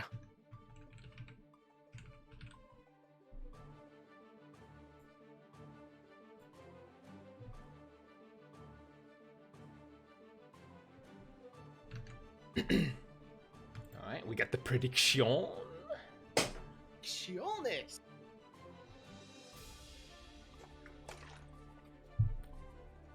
All right, finally some solo gameplay. You need to send Zaman Fu the new code. Oh, right. Fuck.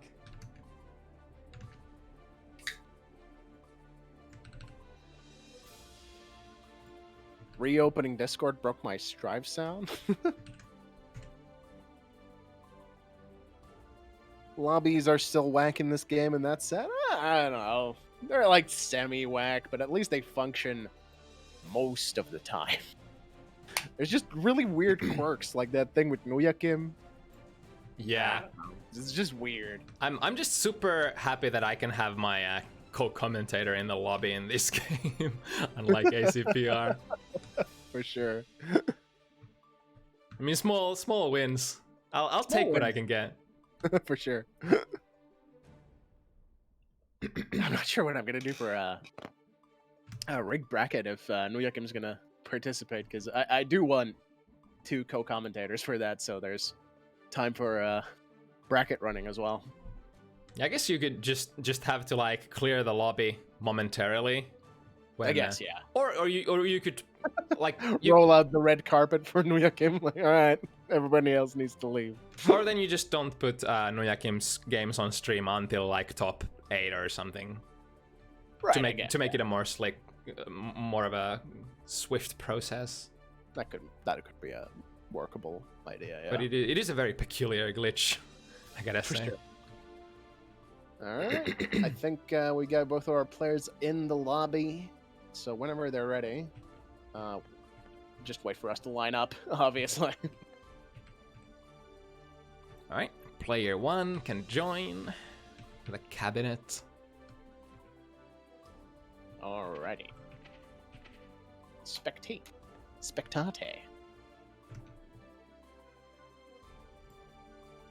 All right. Hell yeah, heaven or hell. Steamed hams.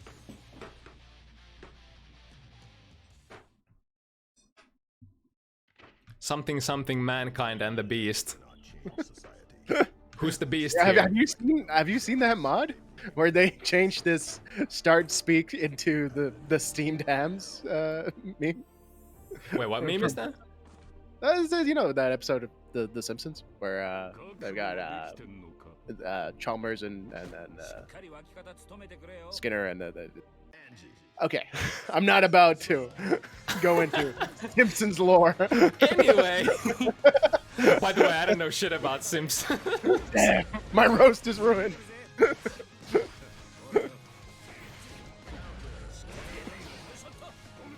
All right, who's the bigger gorilla? Here's the gorilla spin. Going into damage.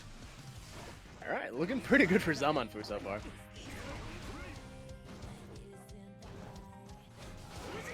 Really fishing with that spin. Oh no! Ill-advised DP. This should kill.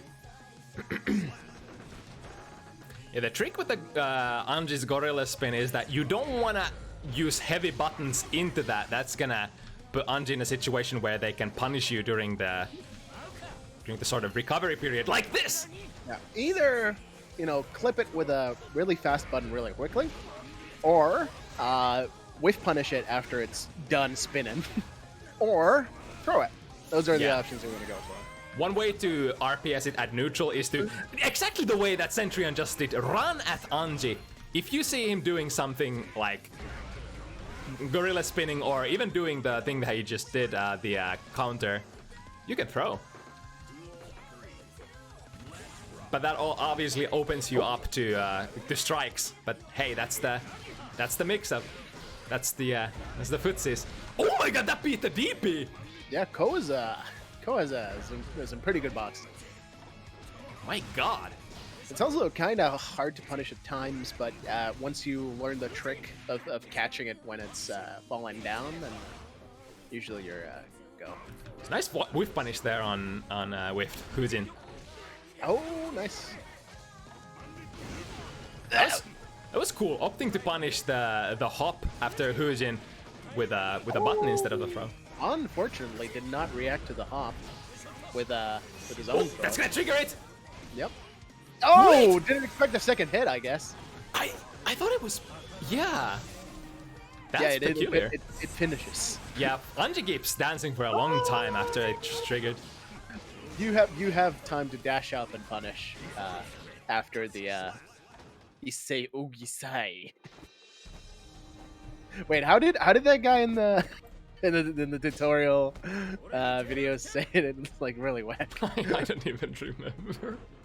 I just like actively try to block all the bad Japanese pronunciation from my head.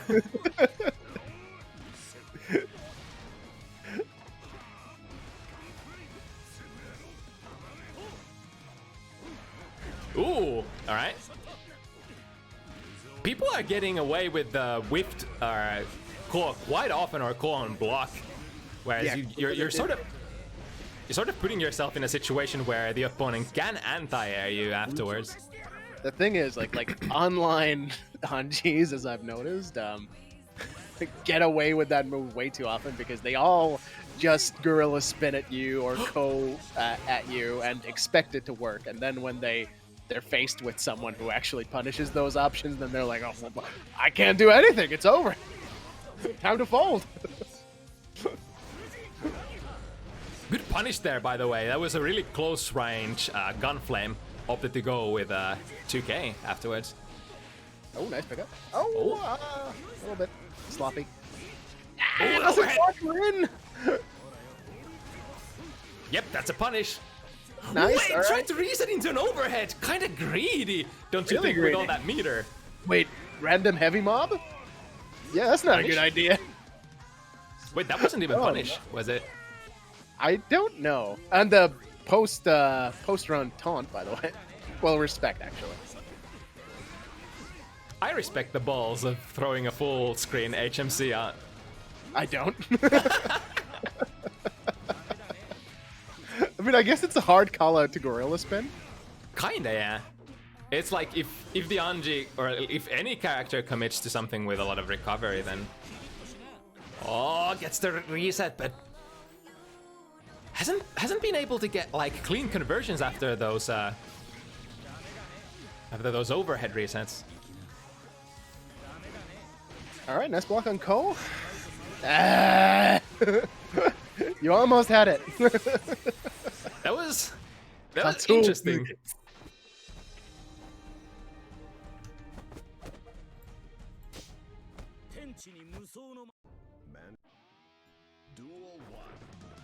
Could prompt a response for more throws. A lot of those options are going to be throwable. And throw he does. Oh!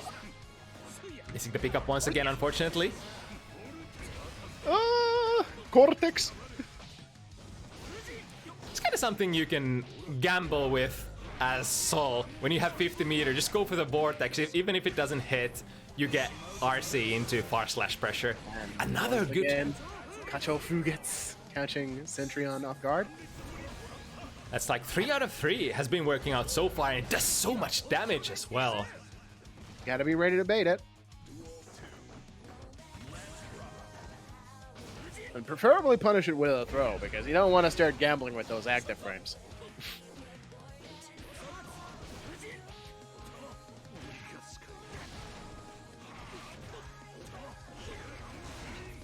The classic soul pressure. Ooh, finds the /slash. Ooh, wasn't ready to hit confirm though. Alright, Nagiha gets that hit. Another 6H. Pretty decent move. Yep, that's a punish. Goes for a throw. And Nagiha, RC conversion. Nice! I like that. Just barely drops it though. God, that would have probably been a kill with Iseogi. Yep. Unfortunate, and Sentryon capitalizes, putting themselves on board. 1-2.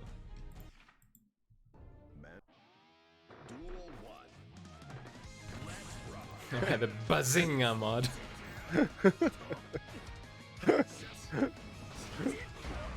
Oh, he predicted the slow to start reset there. Bop. That's -7.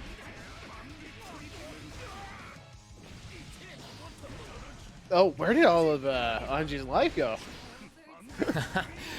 So. It's all bad guy. Damn. Yeah.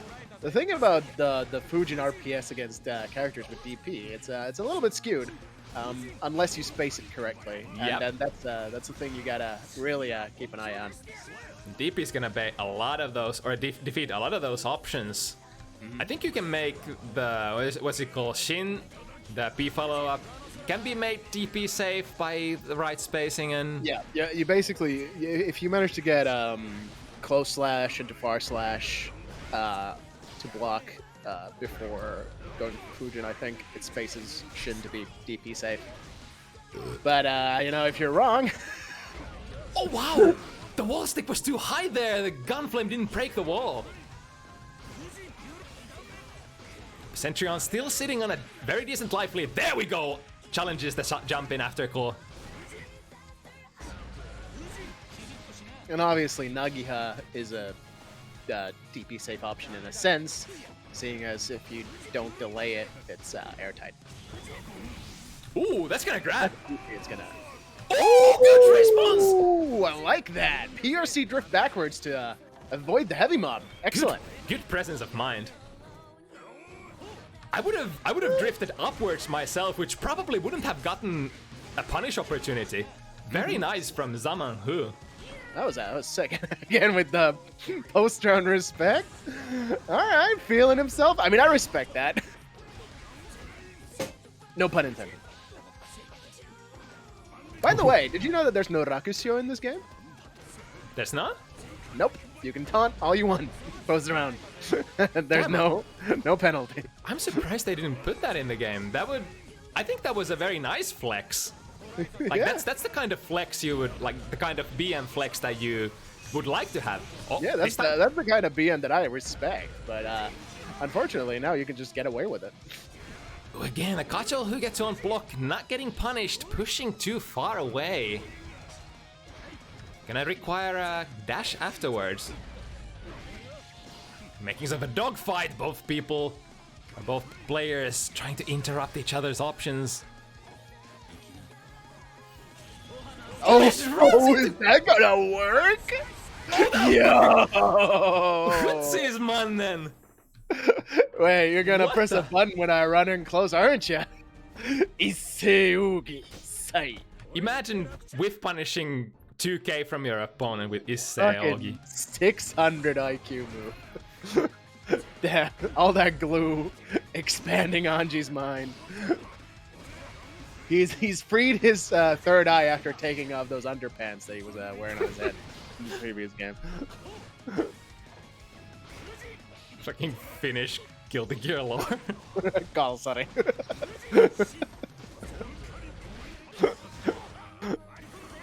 Oh! Critical miss on the burst. Kacho who gets used. Oh, Sentryon just has the read for everything right now. Check the spin as well. Into the corner. Nagiham? Oh, really baiting that DP. Super hard. Oh, is that my a whiff punish? No way, right? Yeah, that's what I thought. Oh, but just TP's right afterward. Yeah, fuck it. Man, if Sentryon gets away with this. Still anyone's round. The last active frame! And the The reset! greatest active I've ever seen in my life. Oh my That was, goodness. you know what? You know what? That move was jizzy as hell. Yeah, if anything's ever been jizzy, that was it. That was the jizziest fucking 6H I've ever seen in my life.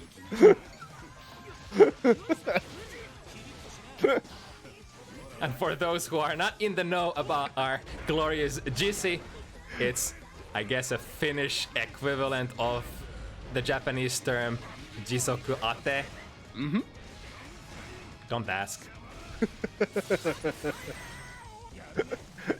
It's legit.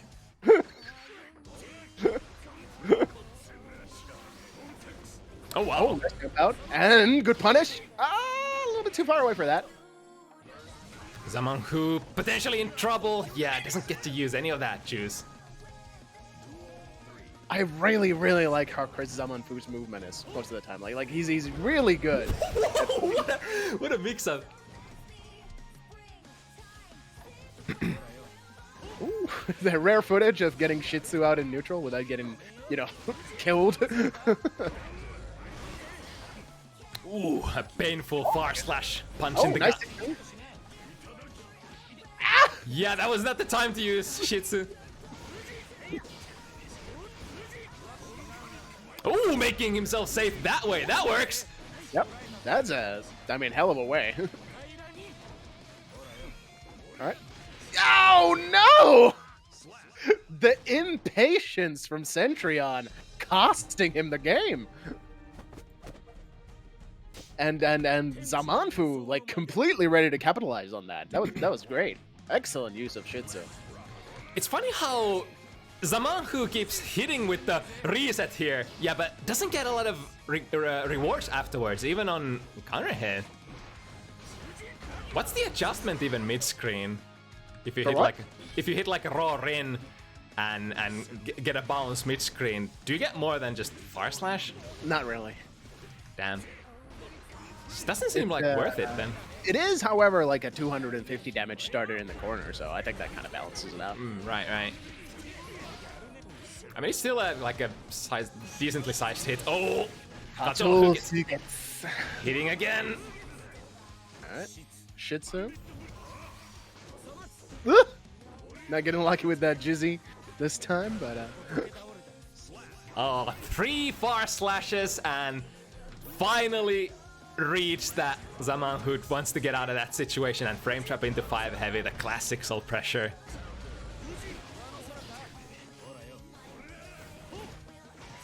alright. JS on the way down. Ooh, nice! Yeah, Sentryon has been challenging that hop with a button instead of a throw for very big rewards. Yeah, I do think that obviously like the throw is a way more consistent option because you can just do it on reaction. Yeah. And it doesn't lose to Nagia. But I mean, if you have the read, you have the read. True, true. And so far, Sentryon has been having the read very consistently.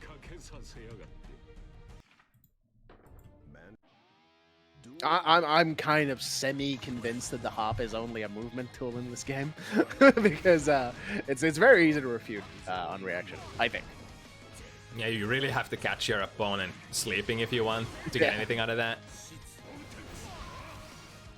As for a movement tool, though, it does enable cool pickups. So, yeah, there's that. And can set up some tricky-looking situations where you think that maybe Anji dropped their combo, but no, they're actually going for a meaty. Very true.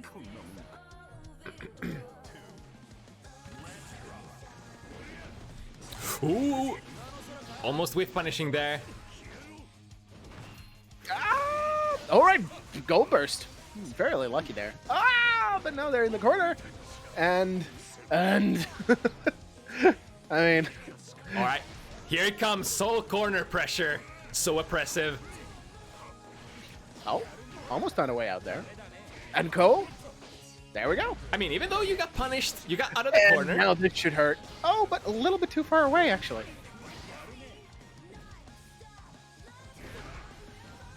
Ooh, no punish on the 6 heavy. All right, that's below. Bop, bop, bop. Yep. Into wall break. Oh no! Should have really pressed that JD super early there. Rising JD. But actually like waited to be on level.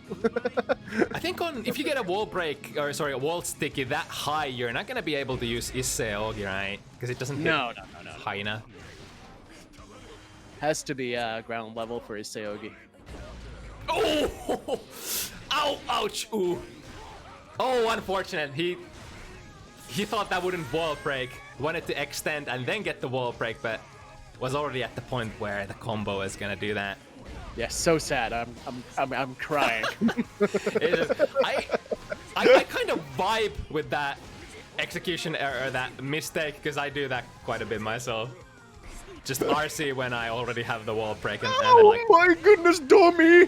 Oh no! Getting the wall break this time. Yeah, I had to do that because the Gunflame was gonna finish him off. And now with so much meter available, RC. Standing pressure with RRC, but there's the DP! Such a greedy Rin at the end. Yeah, at this point, he has to know that Sentryon is willing to DP on like at least 50% of those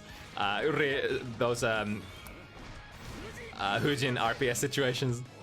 I honestly would have just gone for Shin to try and get some plus frames and extend the pressure. Speaking of, we haven't seen a single Shin yet. No, not really. More about the high roller life of things. Sure. Nice anti-air, but no pickup! Oh, it whips. Do it again. Oh, fucking do it again. Night Raid Cortex. A lot of you know, brain-related moves Soul has in this in game. You've got Night Raid Cortex. You've got what was that super again? Tiny Brain, I think it was. Which super? HMC? No, Tyrant Brain. You know, Tyrant Brain. Tiny Brain. Oh, that's what he says. Yeah, that's what he says. Night Raid Cortex. +2 after far slash. Can go for a tick throw setup. If they're respecting. Oh, that's big. You're dead. Unless? Oh, unless. Oh, could have gotten the OTG though. I think it would have been enough. Ah, he was buffering HMC there. I swear. He might be dead. No! Where's the RC? What's gonna happen with the? Yeah, it's gonna go through.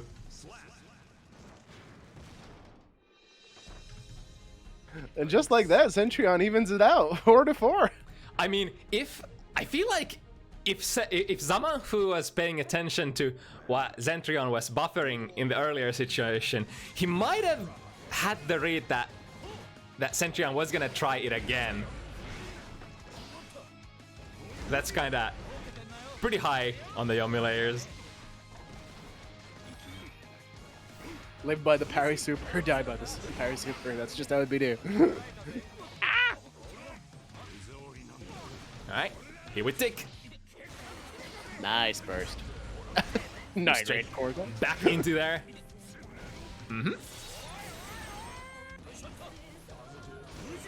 Zaman, who definitely has the meter to make this comeback, but we need a hit first. There's one. No RC! You can RC Nagiha for a pretty good conversion with close /2H. There we go. Oh no, the RC! It's too far! The red RC whiffed! Speaking of whiffs, no punish from that range, though. No way. Oh, that might hurt, actually. Might be dead. Oh, yep. Alright, pretty decent comeback there. A lot of stuff happened that round. Ooh, nice punish there on the Shih Tzu. Very slow fireball. Again, disrespecting the Shih Tzu with a 2K. But it actually had time to whiff. Was trying to get a heavier button instead of a throw. A lot of the times, you might not have time after the gorilla spin for anything else than the throw. Yeah, sensing the wall break, wants to fight for this round still. Ooh, that's gonna be a punish. Ah! Imagine having a basic combo tool that doesn't connect from most ranges. Fujin range is kind of sad. Oh no! Not the pickup he wanted. Spaghetti della Oh, carbonara. that's gonna go. Oh no, it's not. Nah, I'm wrong. I'm sorry. Ah, excellent air throw. Haven't been seeing a lot of air throws in this set. Yeah, Soul is decent at best. Is Soul actually a decent character? I mean, I don't know. Hasn't won a single FT7 yet, so honestly, kind of garbo. And I'm not sure if you guys caught the big event earlier today, or last night for some. But, you know, Deb Soul lost to FAB Potemkin, so I guess Pot's better than Soul, right?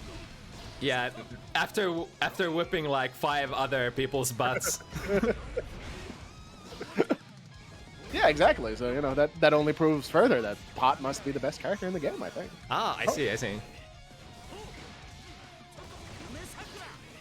Nerf Pot, buff Soul. That's how it be do. Man, those air conversions haven't been working out for Sentryon so far. This is gonna whip. No, wait, what? Did the Shin actually slow the HMC down so that... No. I think the Shin slowed HMC down enough so that Anji would just land in it. I feel empty in my soul. Man, fuck that. I'm stealing that. I fucking hate that. Is it that forces Anji to land after the Shin, right? So that's like a true punish? I don't think this game lets you have an air option after Shin, like the old games did.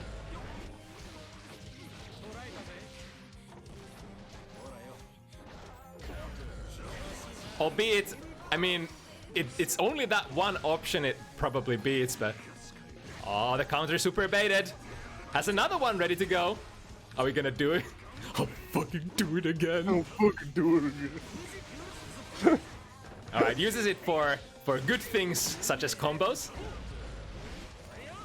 Oh no, the JD whiffs. Uh-oh. Uh-oh. Well, thank God didn't let Sentryon get away with murder there. That would have been very upsetting.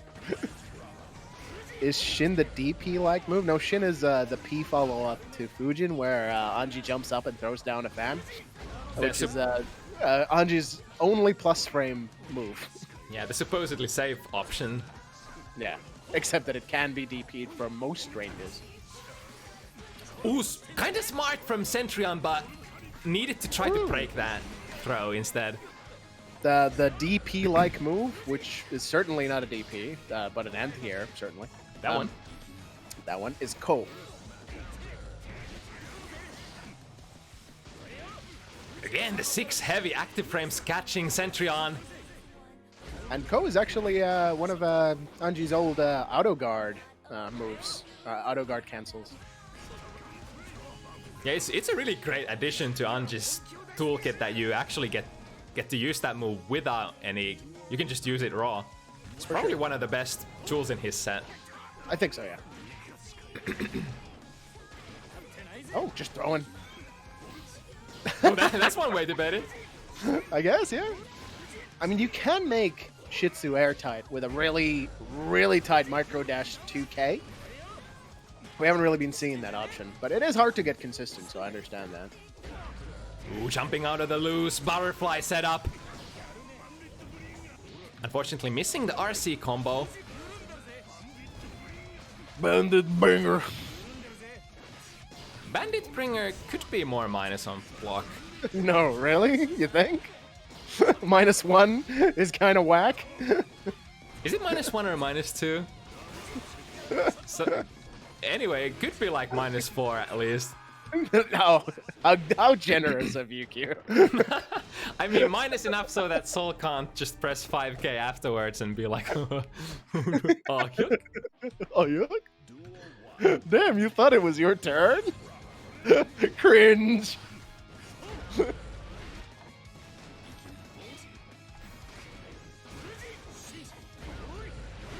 Ooh, big one. Missing the follow-up, though. You know, either make it more minus or easier to anti-air. Thank you. One or the other, please. Is the design philosophy like, nah, it's fine, you can't get combo after that, it just gives you a little bit of damage? Yeah, there's nothing oppressive about this tool, don't fucking worry about it.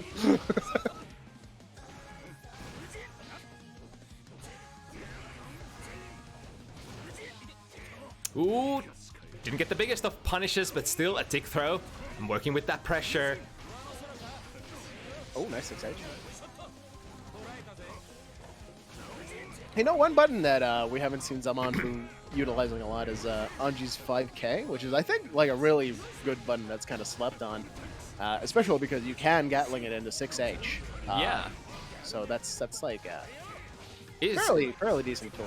It's a slow button for 5k, but it's very fast button for its range, because it reaches way further than a lot of 5ks in the game.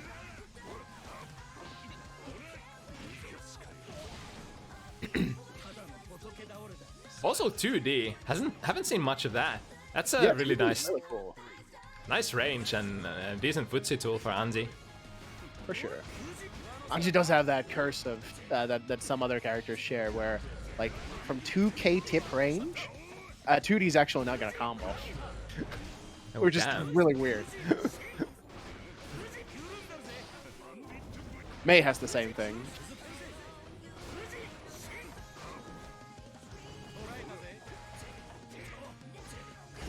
Ooh. Oh, that's gonna hurt. That's gonna hurt a lot. Oh no! Critical drop. Nice anti-air. Not letting finally someone get away with the coast pain. And calling out the hop. Yo, the clash though. Anime. Both players trying to find that clean conversion though. A lot of... Oh, and for the first time in the set, Sentryon taking the lead, 6-5, right? My. I'm feeling a little discouraged calling the score. I might have miscounted again. I think it's 5-6. I think it's 5-6-2, so hey, you know. We couldn't possibly both be wrong, could we? Hard bait on the burst there. Oh, whoa! It was an immediate burst. Reset into... Green once again. That's kind of... I wonder if it's worth it to try to backdash out of far slash if you know you're gonna get hit like that. Because it kind of gets you out of that. Oh, wait. I got disconnected for being inactive for a long period of time. I got disconnected too. What the fuck? What the shit? That can't be right. What do they expect us to do? But look at this shit. Do you see this on the screen? It's like I have that dialogue on the back, but then there's text in the front, so I can't do anything. What is going on? Disconnected due to a network. Hello? Okay then. I mean, listen. Fuck this. But at least it's not ACPR. All right, back to communicating with the server. Technical Hell difficulties, yeah. please stand by. I guess we're playing that game again. Yeah. Not really anything else we can do. Mm-hmm.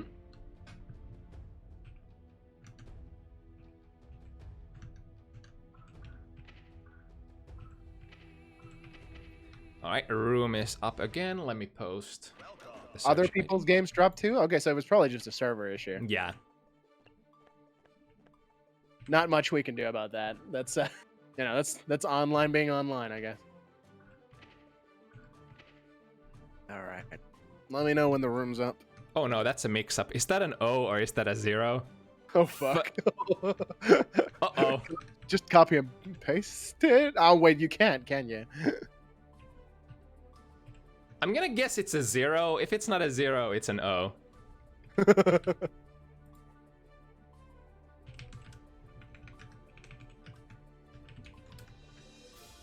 Let's have a look.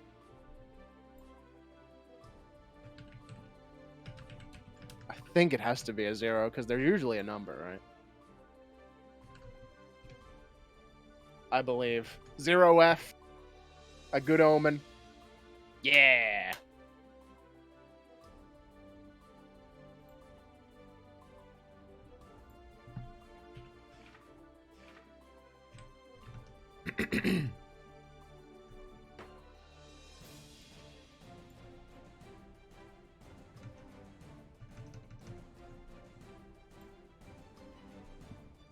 Alright, but that could have been the momentum breaker that Zaman Fu needed. Oh no. I mean, feels bad, but not. I mean, you gotta roll with the punches. That's the name of the game online.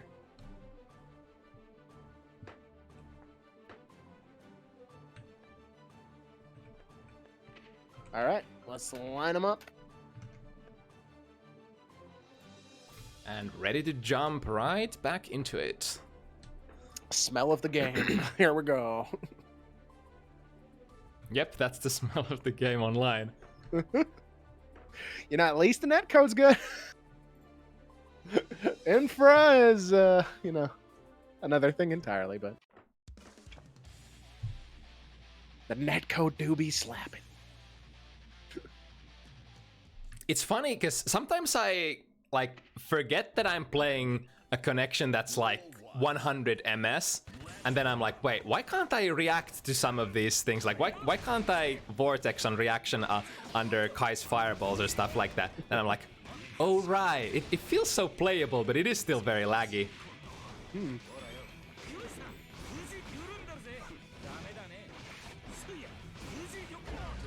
Ooh, big close slash. Forcing a burst out of Zaman Fu. Pop, Oh. pop, pop. Oh no. Oh, interesting. Went for that route. All right, any old hit will do it. Not that though. Shaking hands with the air. Now a lot of meter to spend on Anji, but YRC could be an option here. We've not seen YRC even once in this set, I'm pretty sure. Yeah, I mean it doesn't deal damage, Right, but it's like not damage, I was making. it's. But it's not just like a get off me tool. It is an actual tool to set yourself up for a thick throw setup because you get so many plus frames. Oh, the read there! That would have been it. Hope the combo drop doesn't end up biting Sentryon in the back.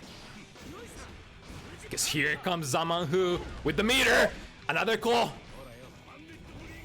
Oh, we've punished a little too late. Ah. Just And finds the that's DP. all she wrote. Sentryon takes it 7-5. I guess Soul's officially no longer the worst character in the game, potentially. Damn. Yeah, the data doesn't lie. Alright, I guess we're S tier. I don't know. It's too early to say. All I'm saying is I lost to Zakha's Potemkin, so May can't be that good.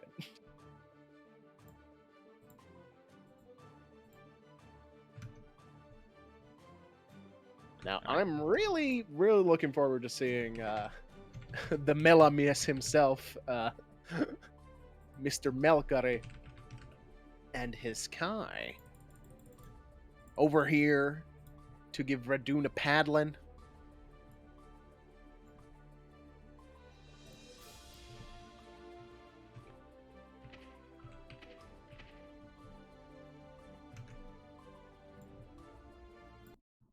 Alright, let's start the prediction as well.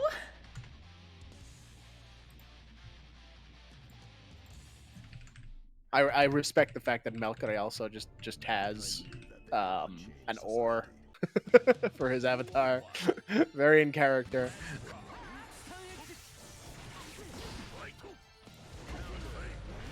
I like Kai in this game.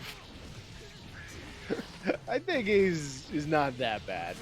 A lot of people seem to think that he's kind of bad, but... Ooh, that's the best kind of burst, canceling the opponent's super so that they lose the meter.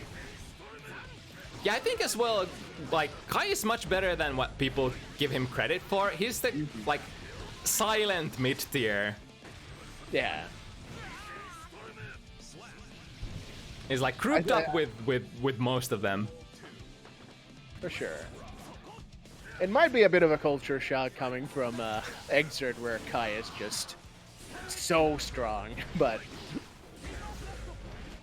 Right, I think it's that thing, if you think back to the good old times, you're just gonna get...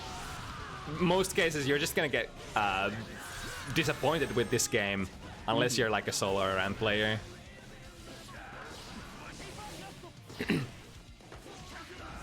Now, here's the tools that Radune really likes, the 2D and the guard point stance. If Melkari doesn't have a solution for those two tools, man, is he gonna have difficulties with Radune. 2D is such a weird button.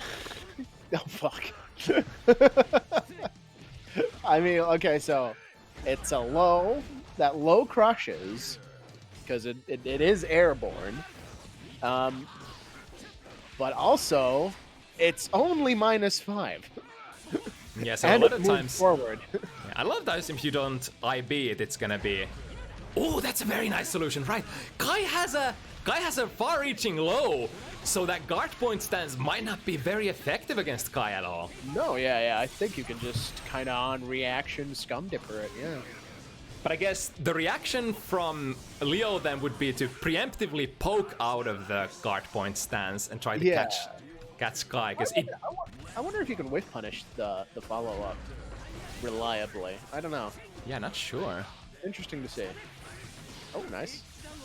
And obviously, yeah, Scum Dipper. Lol. Not blocking the cross-up. Or throwing it, for that matter.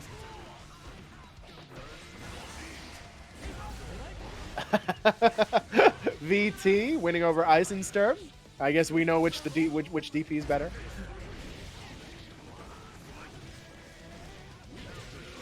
Ooh, opted to not try to punish that back turn D.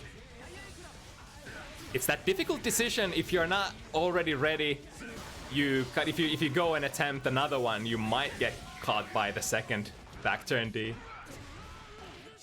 Ooh, very nice. Surprising I guess there was a crevice behind Melkari's back there, because it looked like Radune was going for the cross up still.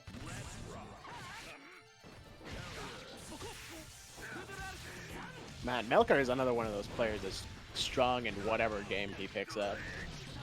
Yeah, very, like, basic as in like, I guess fundamentals player is a good way to put it. But this is the interesting point, though, because melkari is one of, like, legitimately one of the best Tekken players in Finland as well. Right. Which is, like, nuts. Like, usually you don't see that kind of crossover where you've got, like, a really strong Tekken player who's also good at 2D. That doesn't happen often. Yeah, it's very rare to have, like, 3D gamers even, like, trying 2D games and vice versa. Usually you're one or the other, with the rare exception. Oh, very nice. Dashing forward, getting a optimal punish towards the corner, baiting the the throw. Oh, jungle. Yeah, momentum burst towards the corner. Jungle, I'm the jungle. Oh, man, Radune is wildin'. Very true to form. Nice throw. There it is. That's what we want to see. Baiting burst, maybe? Probably, yeah. I mean, it didn't end up being too bad, because melkari was able to get a throw mix-up situation afterwards still. Yeah, that's that 2D. And it has such a good hitbox as well. Challenges a lot of, like, regular good footsie buttons.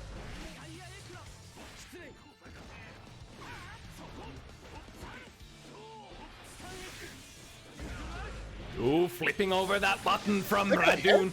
And that might actually break the wall. No! It uncombos! Whoa! The last hit whiffing.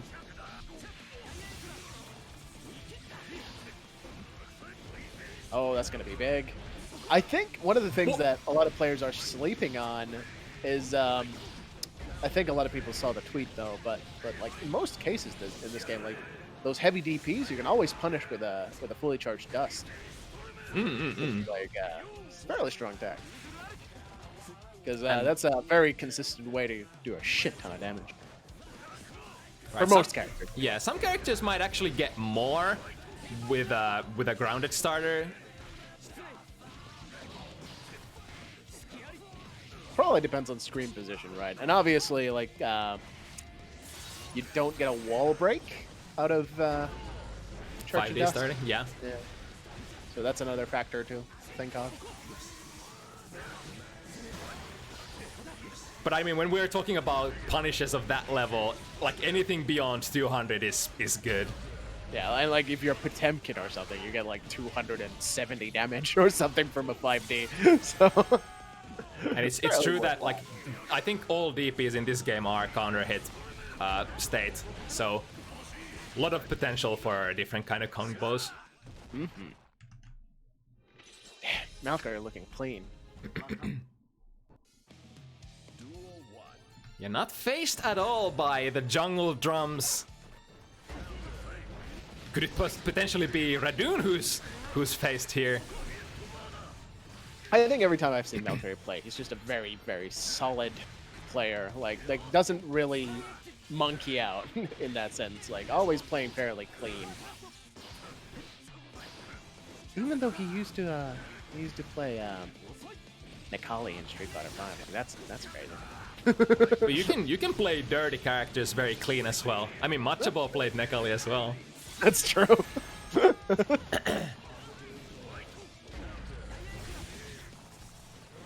Ooh, the backdash bait. Here we go. I think you can go for the 2-flip combo from that setup. And the Buster. That is approximately 30 frames of startup. I think it's 28 officially, I don't know. But it's got a really weird animation. It reminds me a lot of Susanoo's God Press from BlazBlue, because it has that similar thing of very subtle startup, even though it's slow. Apparently, word around the grapevine is there's a sound cue you should be reacting to, like a metal whirring sound. Yeah, it is very faint though. It's like. But I think what is probably more feasible to react to is the delay, like there being suddenly nothing for like 20 frames, is what you're probably looking to react to. I'm sure once you get used to it, it's probably doable.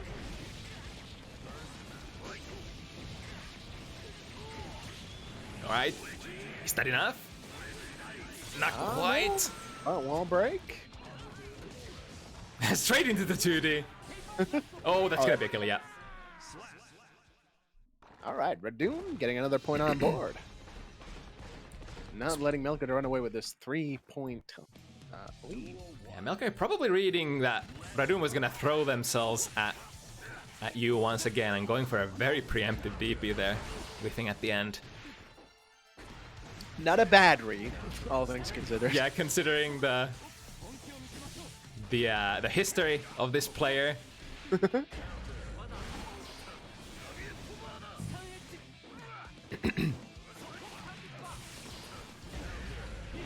Ooh, going for a big one.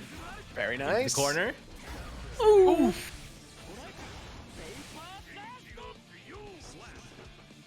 Damn, I really love they put shimmies in this game. It's very Street Fighter. Feels like a Street Fighter that's done right. Oh yeah.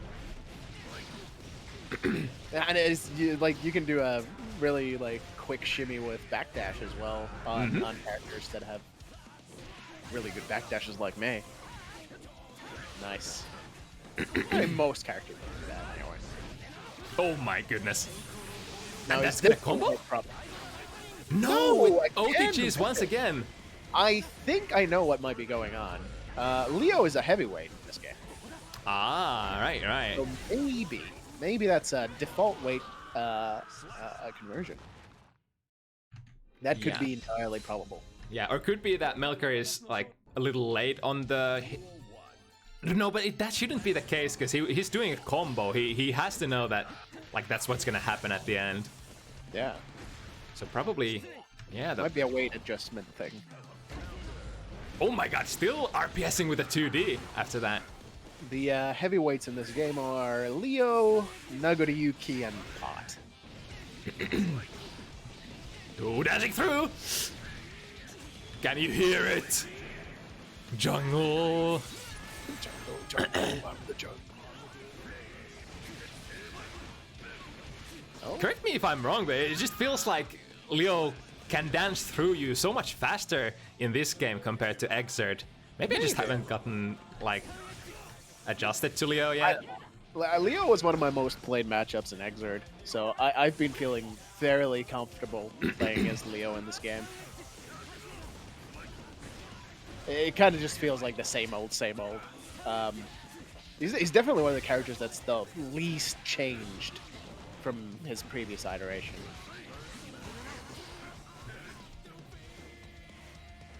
If anything, for Mei, he's easier to deal with in this game by far than in Exert. Yeah, I guess that's because actually Mei got changed. Is that a wave punish? No, but still plus. Oh, opting for a DP. Switch sides. Put Radune into the corner, and here is Mix.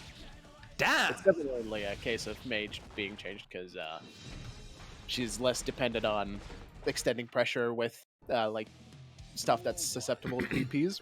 That sort of thing. And also Mei is like better at a range where Leo wants to be in this game. Oh yeah. Whereas and like Leo doesn't have that crazy 5H to outrange Mei anymore. Right.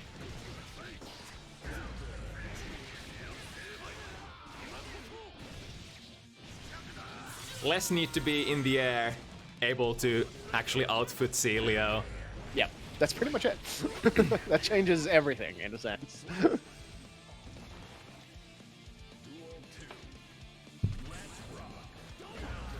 Ooh, big counter right from the round start. Oh wow, still 2D. Doing a lot of work. Wall break with the stance K.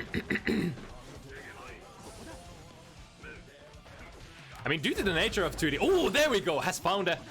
That does have a button to counter poke it if the timing is right. Ooh, nice pickup on the food rock. Oh, he tried to punish. I don't know. classic Leo's comeback mix-up.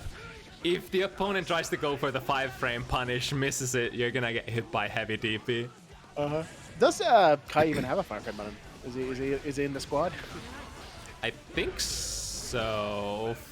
Standing P, maybe. I wonder if standing P even. I don't know. How high is standing P is the question for me. Yeah, but that might be true. Without the IB, there's a possibility that you might not even get a punish, even if it like lands rather close. Oh, that's gonna be it. Oh, except that's kind of annoying because I think Radune could have just fallen down and gotten a pickup with the RC blast. Could have finished instead of going for the JD into whatever. Man, and evening it out. 4-4. Yep. Not out of tricks yet. melkari punished 2D earlier in the set with 2P. Okay, so 2P is 5 frames. Nice. All right. 2P of the king, still 5 frames. Good to know. Ooh, that was a very ambitious command grab. Good. Yeah? That Berserker Are slash... you expecting Radune not to DP? How foolish. Yeah, Berserker slash, now if it hits on the front, is very minus in this game. It is only plus if it crosses up. Still in block stun. Gotta play around that 5-frame window. Oh my god, such a decent hit even when it catches the backdash barely. Imagine having a 5-frame move. I don't think Lilia needs it. Hot take, but I think she's got everything she needs at the present. Imagine having a 3-frame move. Fuck off.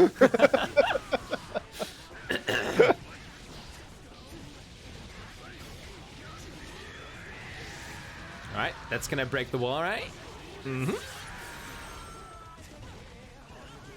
Such a decent position for Radune. Has all the resources in the world. And that set takes the lead in the set for the first time. Unga Buster. The gorillas, they're learning. Oh, look at that! Man, the footsies with the guard point follow-up.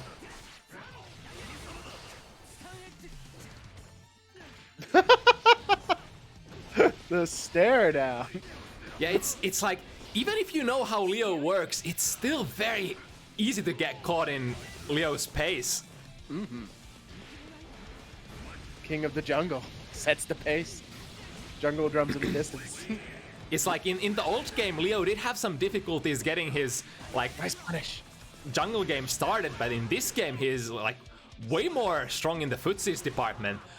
Way better options to get in that position where you get to mix the opponent up. Oh my goodness. Oh my god. Turbulence anti-airing. Interesting. Oh, Yeah. Alright, big punish. let's see the massive combo. Yeah.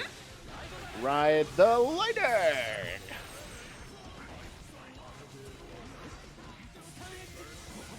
Oh, so much recovery. Oh my goodness. Sell it. Nice.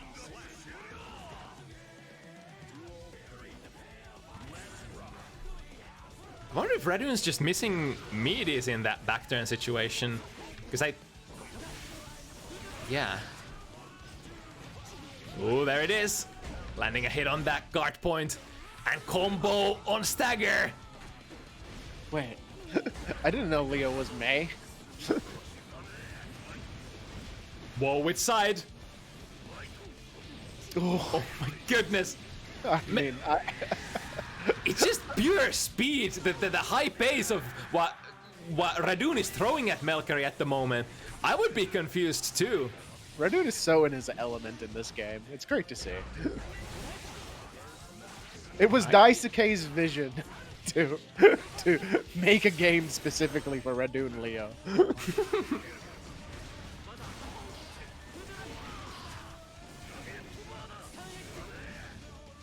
The zoning. Leo Fireball does cancel out those light fireballs from other characters, though. Oh my god, the 2D! The 2D, the hacking MVP! Damn.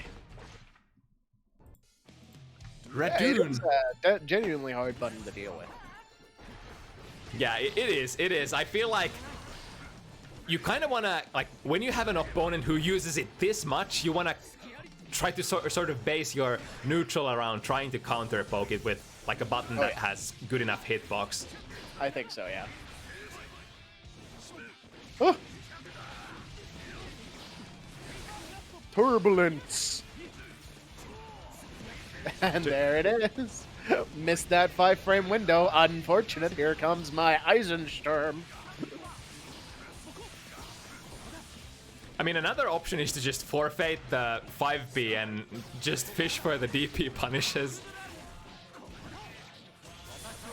And that should be it, right? Oh, No, God. just a little. That 50 damage hit there from the wall break, reduced Nice by... low poke to deal with the armor stat. Uh-oh. The overheads keep coming. Did you just fireball at me, fool? Ooh. God, the lefts and the rights. I'm pretty sure melkari just burst the startup of Jungle Buster. Oh my god, Radune, Come really? on. Anyone's gonna get tilted by that shit. Don't do this, man, like way. this. Did fucking close slash just add to your JH cross up? Oh my god. Alright, finds the throw. No. Oh, he committed to the tick throw setup instead of getting the counter hit combo. There we go. Get the combo this time. I think he was even baiting the DP there. Alright. It ain't over till it's over. Ooh, that's the punish. Ah, no throw. Oh, Good timing there. nice. Finding the end of the active frames. Not getting hit by Leo's Jizzy shield. And not getting hit by shield into shield either. Perfectly in the middle.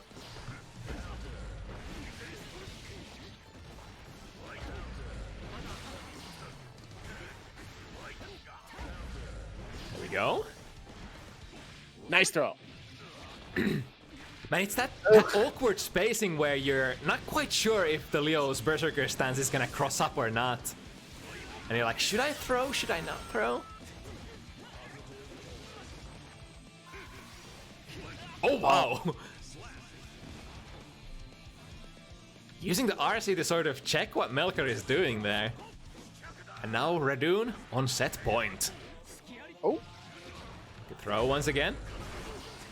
finding his meaty this time, prompting an instant burst from Radune Leo. Oh god. It's that madness when you see Leo crouching. He's like, he's thinking about the 2D. He's thinking about the flash kick. Nice block. Oh, Nice good punish. punish. And no burst Oh, yeah. on Radune Leo here. 2D one more fucking time, I dare you. I'll fucking do it again. I'll fucking do it. Oh, nice. Goes for the low. That should be the round. Yep.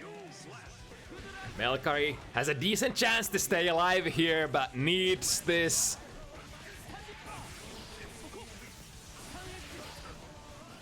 Starting out strong. Counter poking everything. Good. Ow! Another one. Oh, there we go. Radune has a burst though. Yep, there it is. Oh, wow. The PRC? Interesting. That almost looked like it could have been picked up from, but maybe a little bit too far away?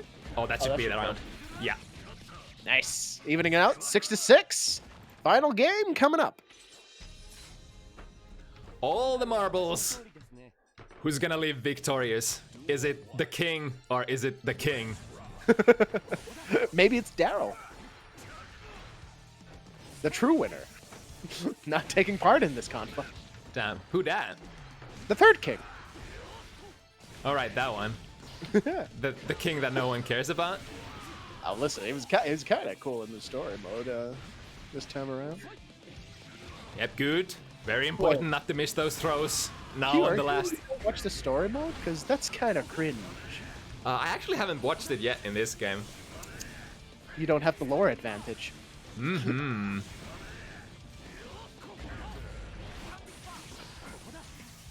But I don't need the lore to know which king out of these two is the stronger after this one. That's true. Oh, wait, did she... Right, he PRC'd the projectile and it cancelled. Oh, nice. I wonder if you can get a side switch there. Spins the juice. It's so Oh my scary. God. Like any moment could have been a DP there.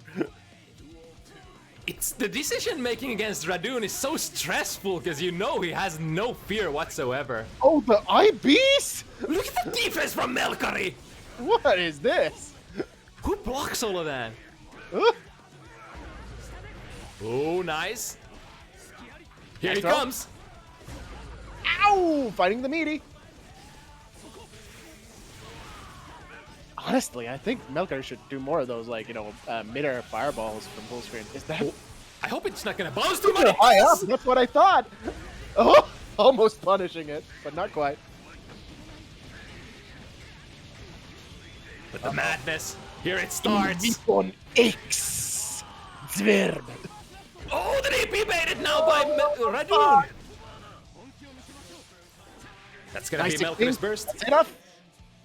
All right, last game, last round. Let's fucking go. Oh boy. Oh shit. Nice. Good scum dipper. Finding the perfect range. Man. Just Immediate do it. DP. Wow, what a burr. What a throw. Wow. Am I having a stroke? I might be. There's no wonder that you're having a stroke watching this right now. Oh, the tension. Is he gonna do it again? Oh, fucking do it 3 times. No more 2D. Oh, this is God. DPs. The madness. In his eyes, RC. One more time. All right, he's dead. There's no way. Oh wait, he still had burst. Fuck. Okay, now he's dead. No, Unless- he's not. There's the throw. Whew. And despite being down 2 rounds, Melkari coming back from that 5-win deficit. It seems we've both gotten stronger. Damn. What a fucking set. That was nice. Fucking Jeez. Radune. Final round and this man DPs like 3 times in the corner. After 2D'ing 3 times in a row. That's the most Radune round I've ever seen in my life. Pretty much, yeah. Top performance. Alright. Time for the main event, right? Mm-hmm. We have the esteemed Lottelion Haunt versus wauhti.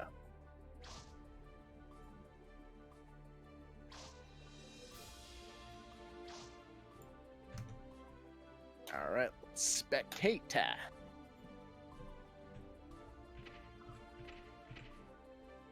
I knew.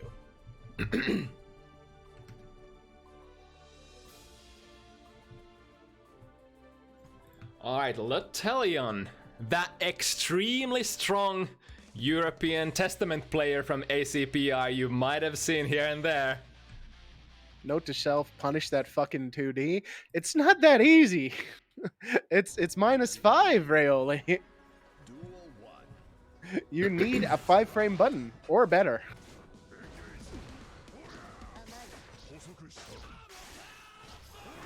All right, Yeah, Melkari. Once you started finding those meaties, it went a completely different way.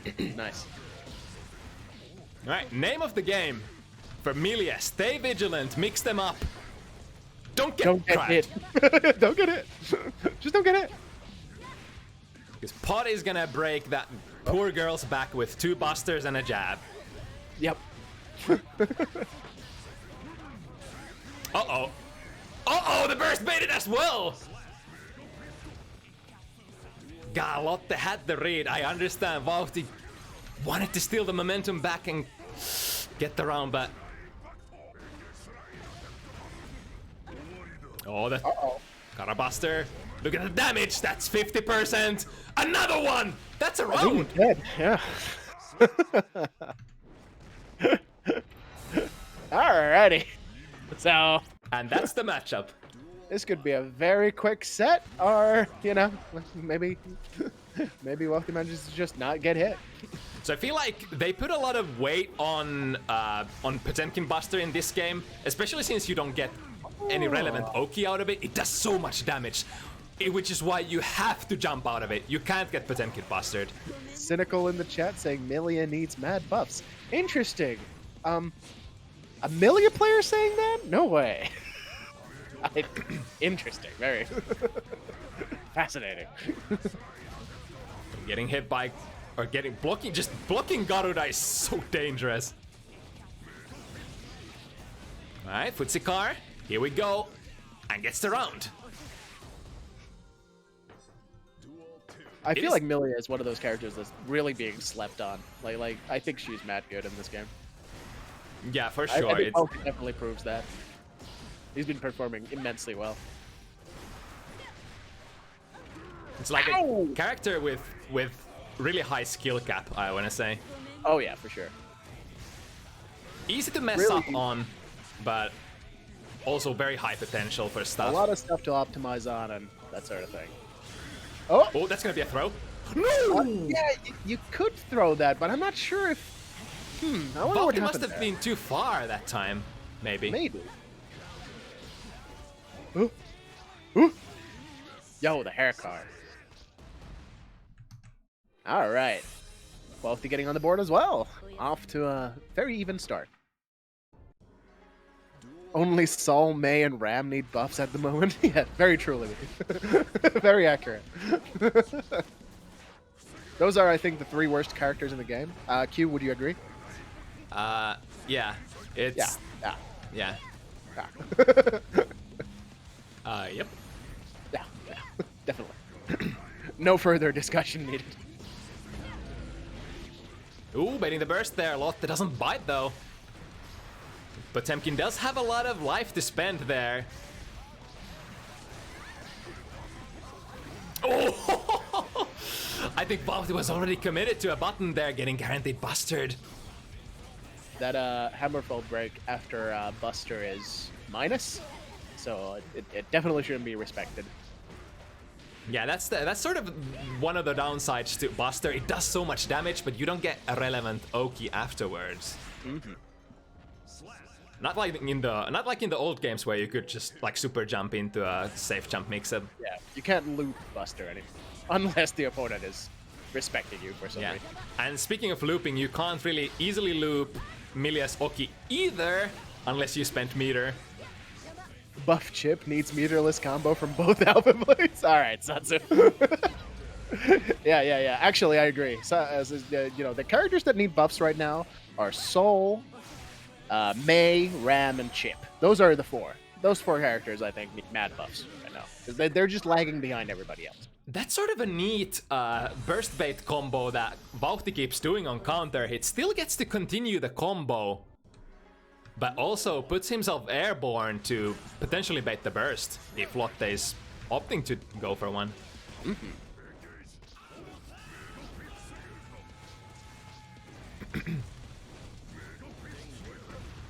All right. Nice air throw. Garuda Oki, that's plus 20. Having that much frame advantage as Potemkin is so scary. That's 20 frames to set yourself up for a buster. Yep. Or something else that's horrible. Very nice. Have multiple hits there. That slide head in this game has 1 hit of armor, just like Hammerfall. Oh, it's like YRC from Potemkin. You're in a buster mix-up. Oh, the wall break. But here, he has to work with this, but oh, this time should be. Yeah, there it is. I think honestly, maybe last time, I think wauhti might have been like a little late for the throw window. Yeah. Man, what was that last mix-up with the PRC? I didn't. No idea. It happens so fast. I know for a fact that I didn't block it. Me neither. Here we go, into the corner. Man, No Bad warning. Moon is such a bad tool in this game. Oh, there was multiple hits. Lotte tried to be sneaky, RCing the armor and crabbing in between, but unfortunately Potemkin Buster, I think 6 frames of startup in this game. Not so good at interrupting anymore. Good jump.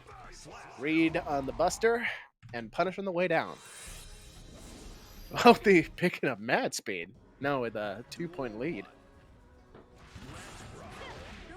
6p run start. Nice. Playing fast, but still the rounds take very long for Amelia to grind Potemkin down. Oh yeah. Whereas that's 10 seconds and that's Milia's most of life gone. Yeah, bye-bye. 15-second round. Ripping pepperonis.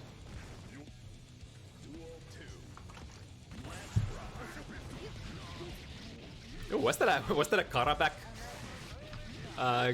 Mega Fist? Maybe? Nice air throw. Really crisp. Oh.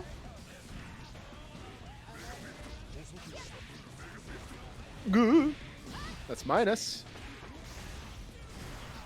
What's it gonna be? Nice Oh my throw. god. In the corner now. Garuda. Uh-oh. What's the mix? What was the buffer there? I'm gonna be honest, I have no idea what happened there, or what the idea was. Looked funky. Maybe the buffer is just, you know, to throw you off. Damn. But these high-level gamers, they know the things better than we do. Yeah, or Lottelion just fucked up and made the most of the situation. You know, you never know. Mistakes and the miracles. It's funny that you mentioned that. It's like even when high-level players fuck up, it looks like it's like, oh, they're doing something really advanced there, some sort of option select. Yeah. And it's like, oh, lol, I just messed up my input.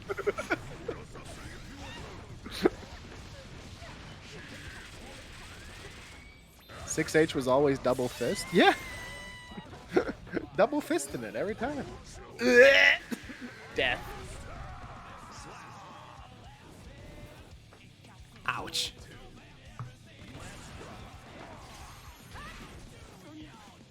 Oh, nice. Close slash anti-air is a really high reward option for Milia. Damn, glimpses of Elf. Oh, the mix up there as well. Holy shit. I didn't like that. Alright, wall break. Fly into the skies. Binger. Oh, go by the meaty. And wire C. Yeah, he tried to go for it. Cheeky. 7 golden letters, except that they're not gold in this game. It's a fucking crime.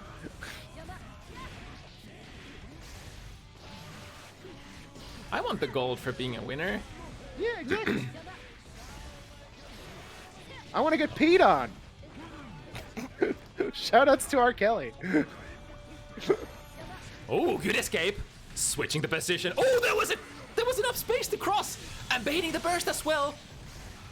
Getting the Oki with the super. Oh my god, the high pace. Oh, the throw there is nasty. I hate that. I hate that. Holy shit. Wauhti. So hard to see. Worthy of their name. The name of the game is speed. Can't believe that Wauhti is making this garbage bottom tier character work like this. Shoutouts to Leffen. Uh-oh. Oh, and gets the punish still. Momentum burst for the corner. Yo, Gold Burst. Let's make this work. BRC Oh CS. That's gonna hurt so much. With the slowdown, you get an extra hot pickup, I think. Ooh! That's... Oh, my goodness. God, Wauhti's so ready for everything. Yeah, 3 close S's because the BRC gives you an extra slowdown. Yeah, the So you can do stuff you usually couldn't. BRC out of the RC is the one that lasts the most, the slowdown, so you get all kinds of neat links.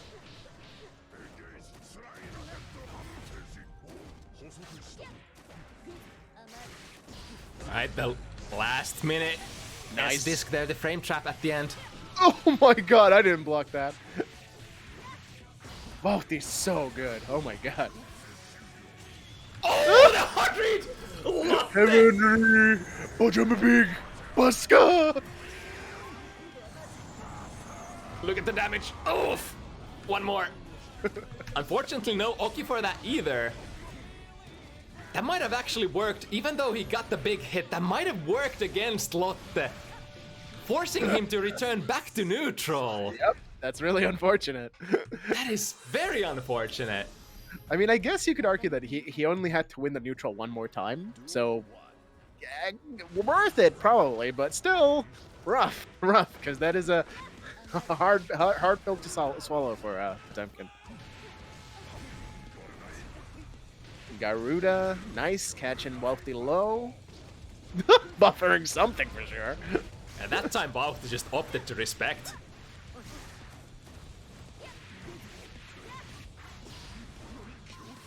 Nani? Oh! Luckily not a counter hit. BRC gets a 5 punish with it. Wow, Yo. what the shit? That is an advanced shimmy if I've ever seen one. BRC shimmy? Yo! That was like maximum was damage. nuts. Multimilia. Don't whiff that throw. Bro, that's kind of cringe.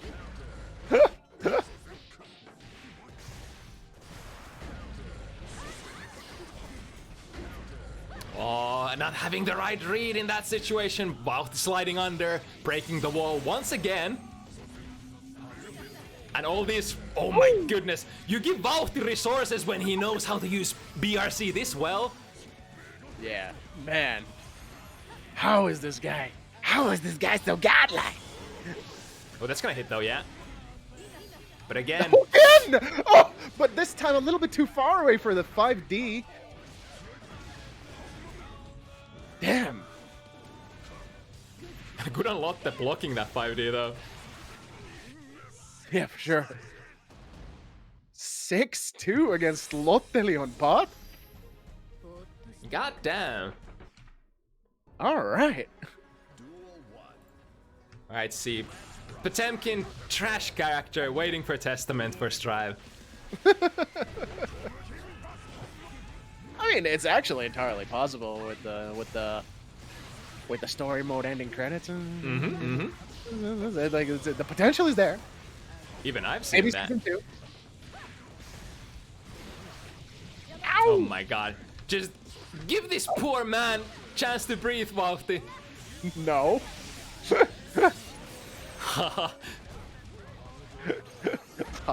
No. Haha, Okista. Lol. Lamau.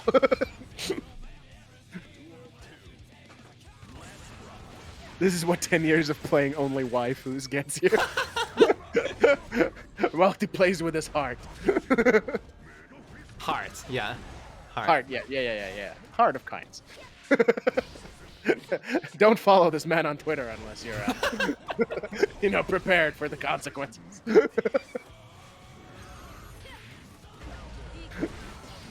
Alright, momentum bursting towards the corner, now putting Lottelion in a uncomfortable position. Here comes the knockdown. What's it gonna be? Make your choice, Lotte. Oh. He didn't think it was gonna be a low. Ooh. BRC getting out of there. No threat to work with. Now gotta respect the Gigantor. Ooh. But not getting anything out of that. Still anyone's round. One hit is gonna be it. For both players, though. Can Lotte find the hit? Oh, nice throw. But he needs one more to even stay alive. Man, it's so stressful. You would think it's gonna be stressful for the Pixie character, but Wauhti's just on top of everything, playing it so perfect. Excellent. Like, that throw there is so nasty. You wouldn't expect it at all. Yeah, I haven't had any Milia player do that to me yet. Of course I'm gonna think it's like left right. Yeah, it's almost like people are fucking sleeping on this character like mad. Wait, you mean to say it's left, right, up, down, and throw? Yeah! Reminder that this game has no resets. Yeah, nor combos or mix-ups. Uh-oh. One hit could be it. Lotte doesn't have a burst! The dash momentum disc? Wham, bam, and thank you, ma'am. 7-2 against Lottelion Potepkin. Wauhti, Milia! Goddamn! Yeah, wauhti hasn't had the opportunity to actually showcase what they're made of in a tournament setting yet, but this long set really showed the stuff.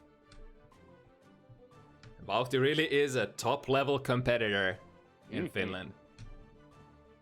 Whew. Damn. Also, we just finished on 3 hours and 2 minutes. That's kind of clean. On that dot. Damn. Almost. How are we this talented?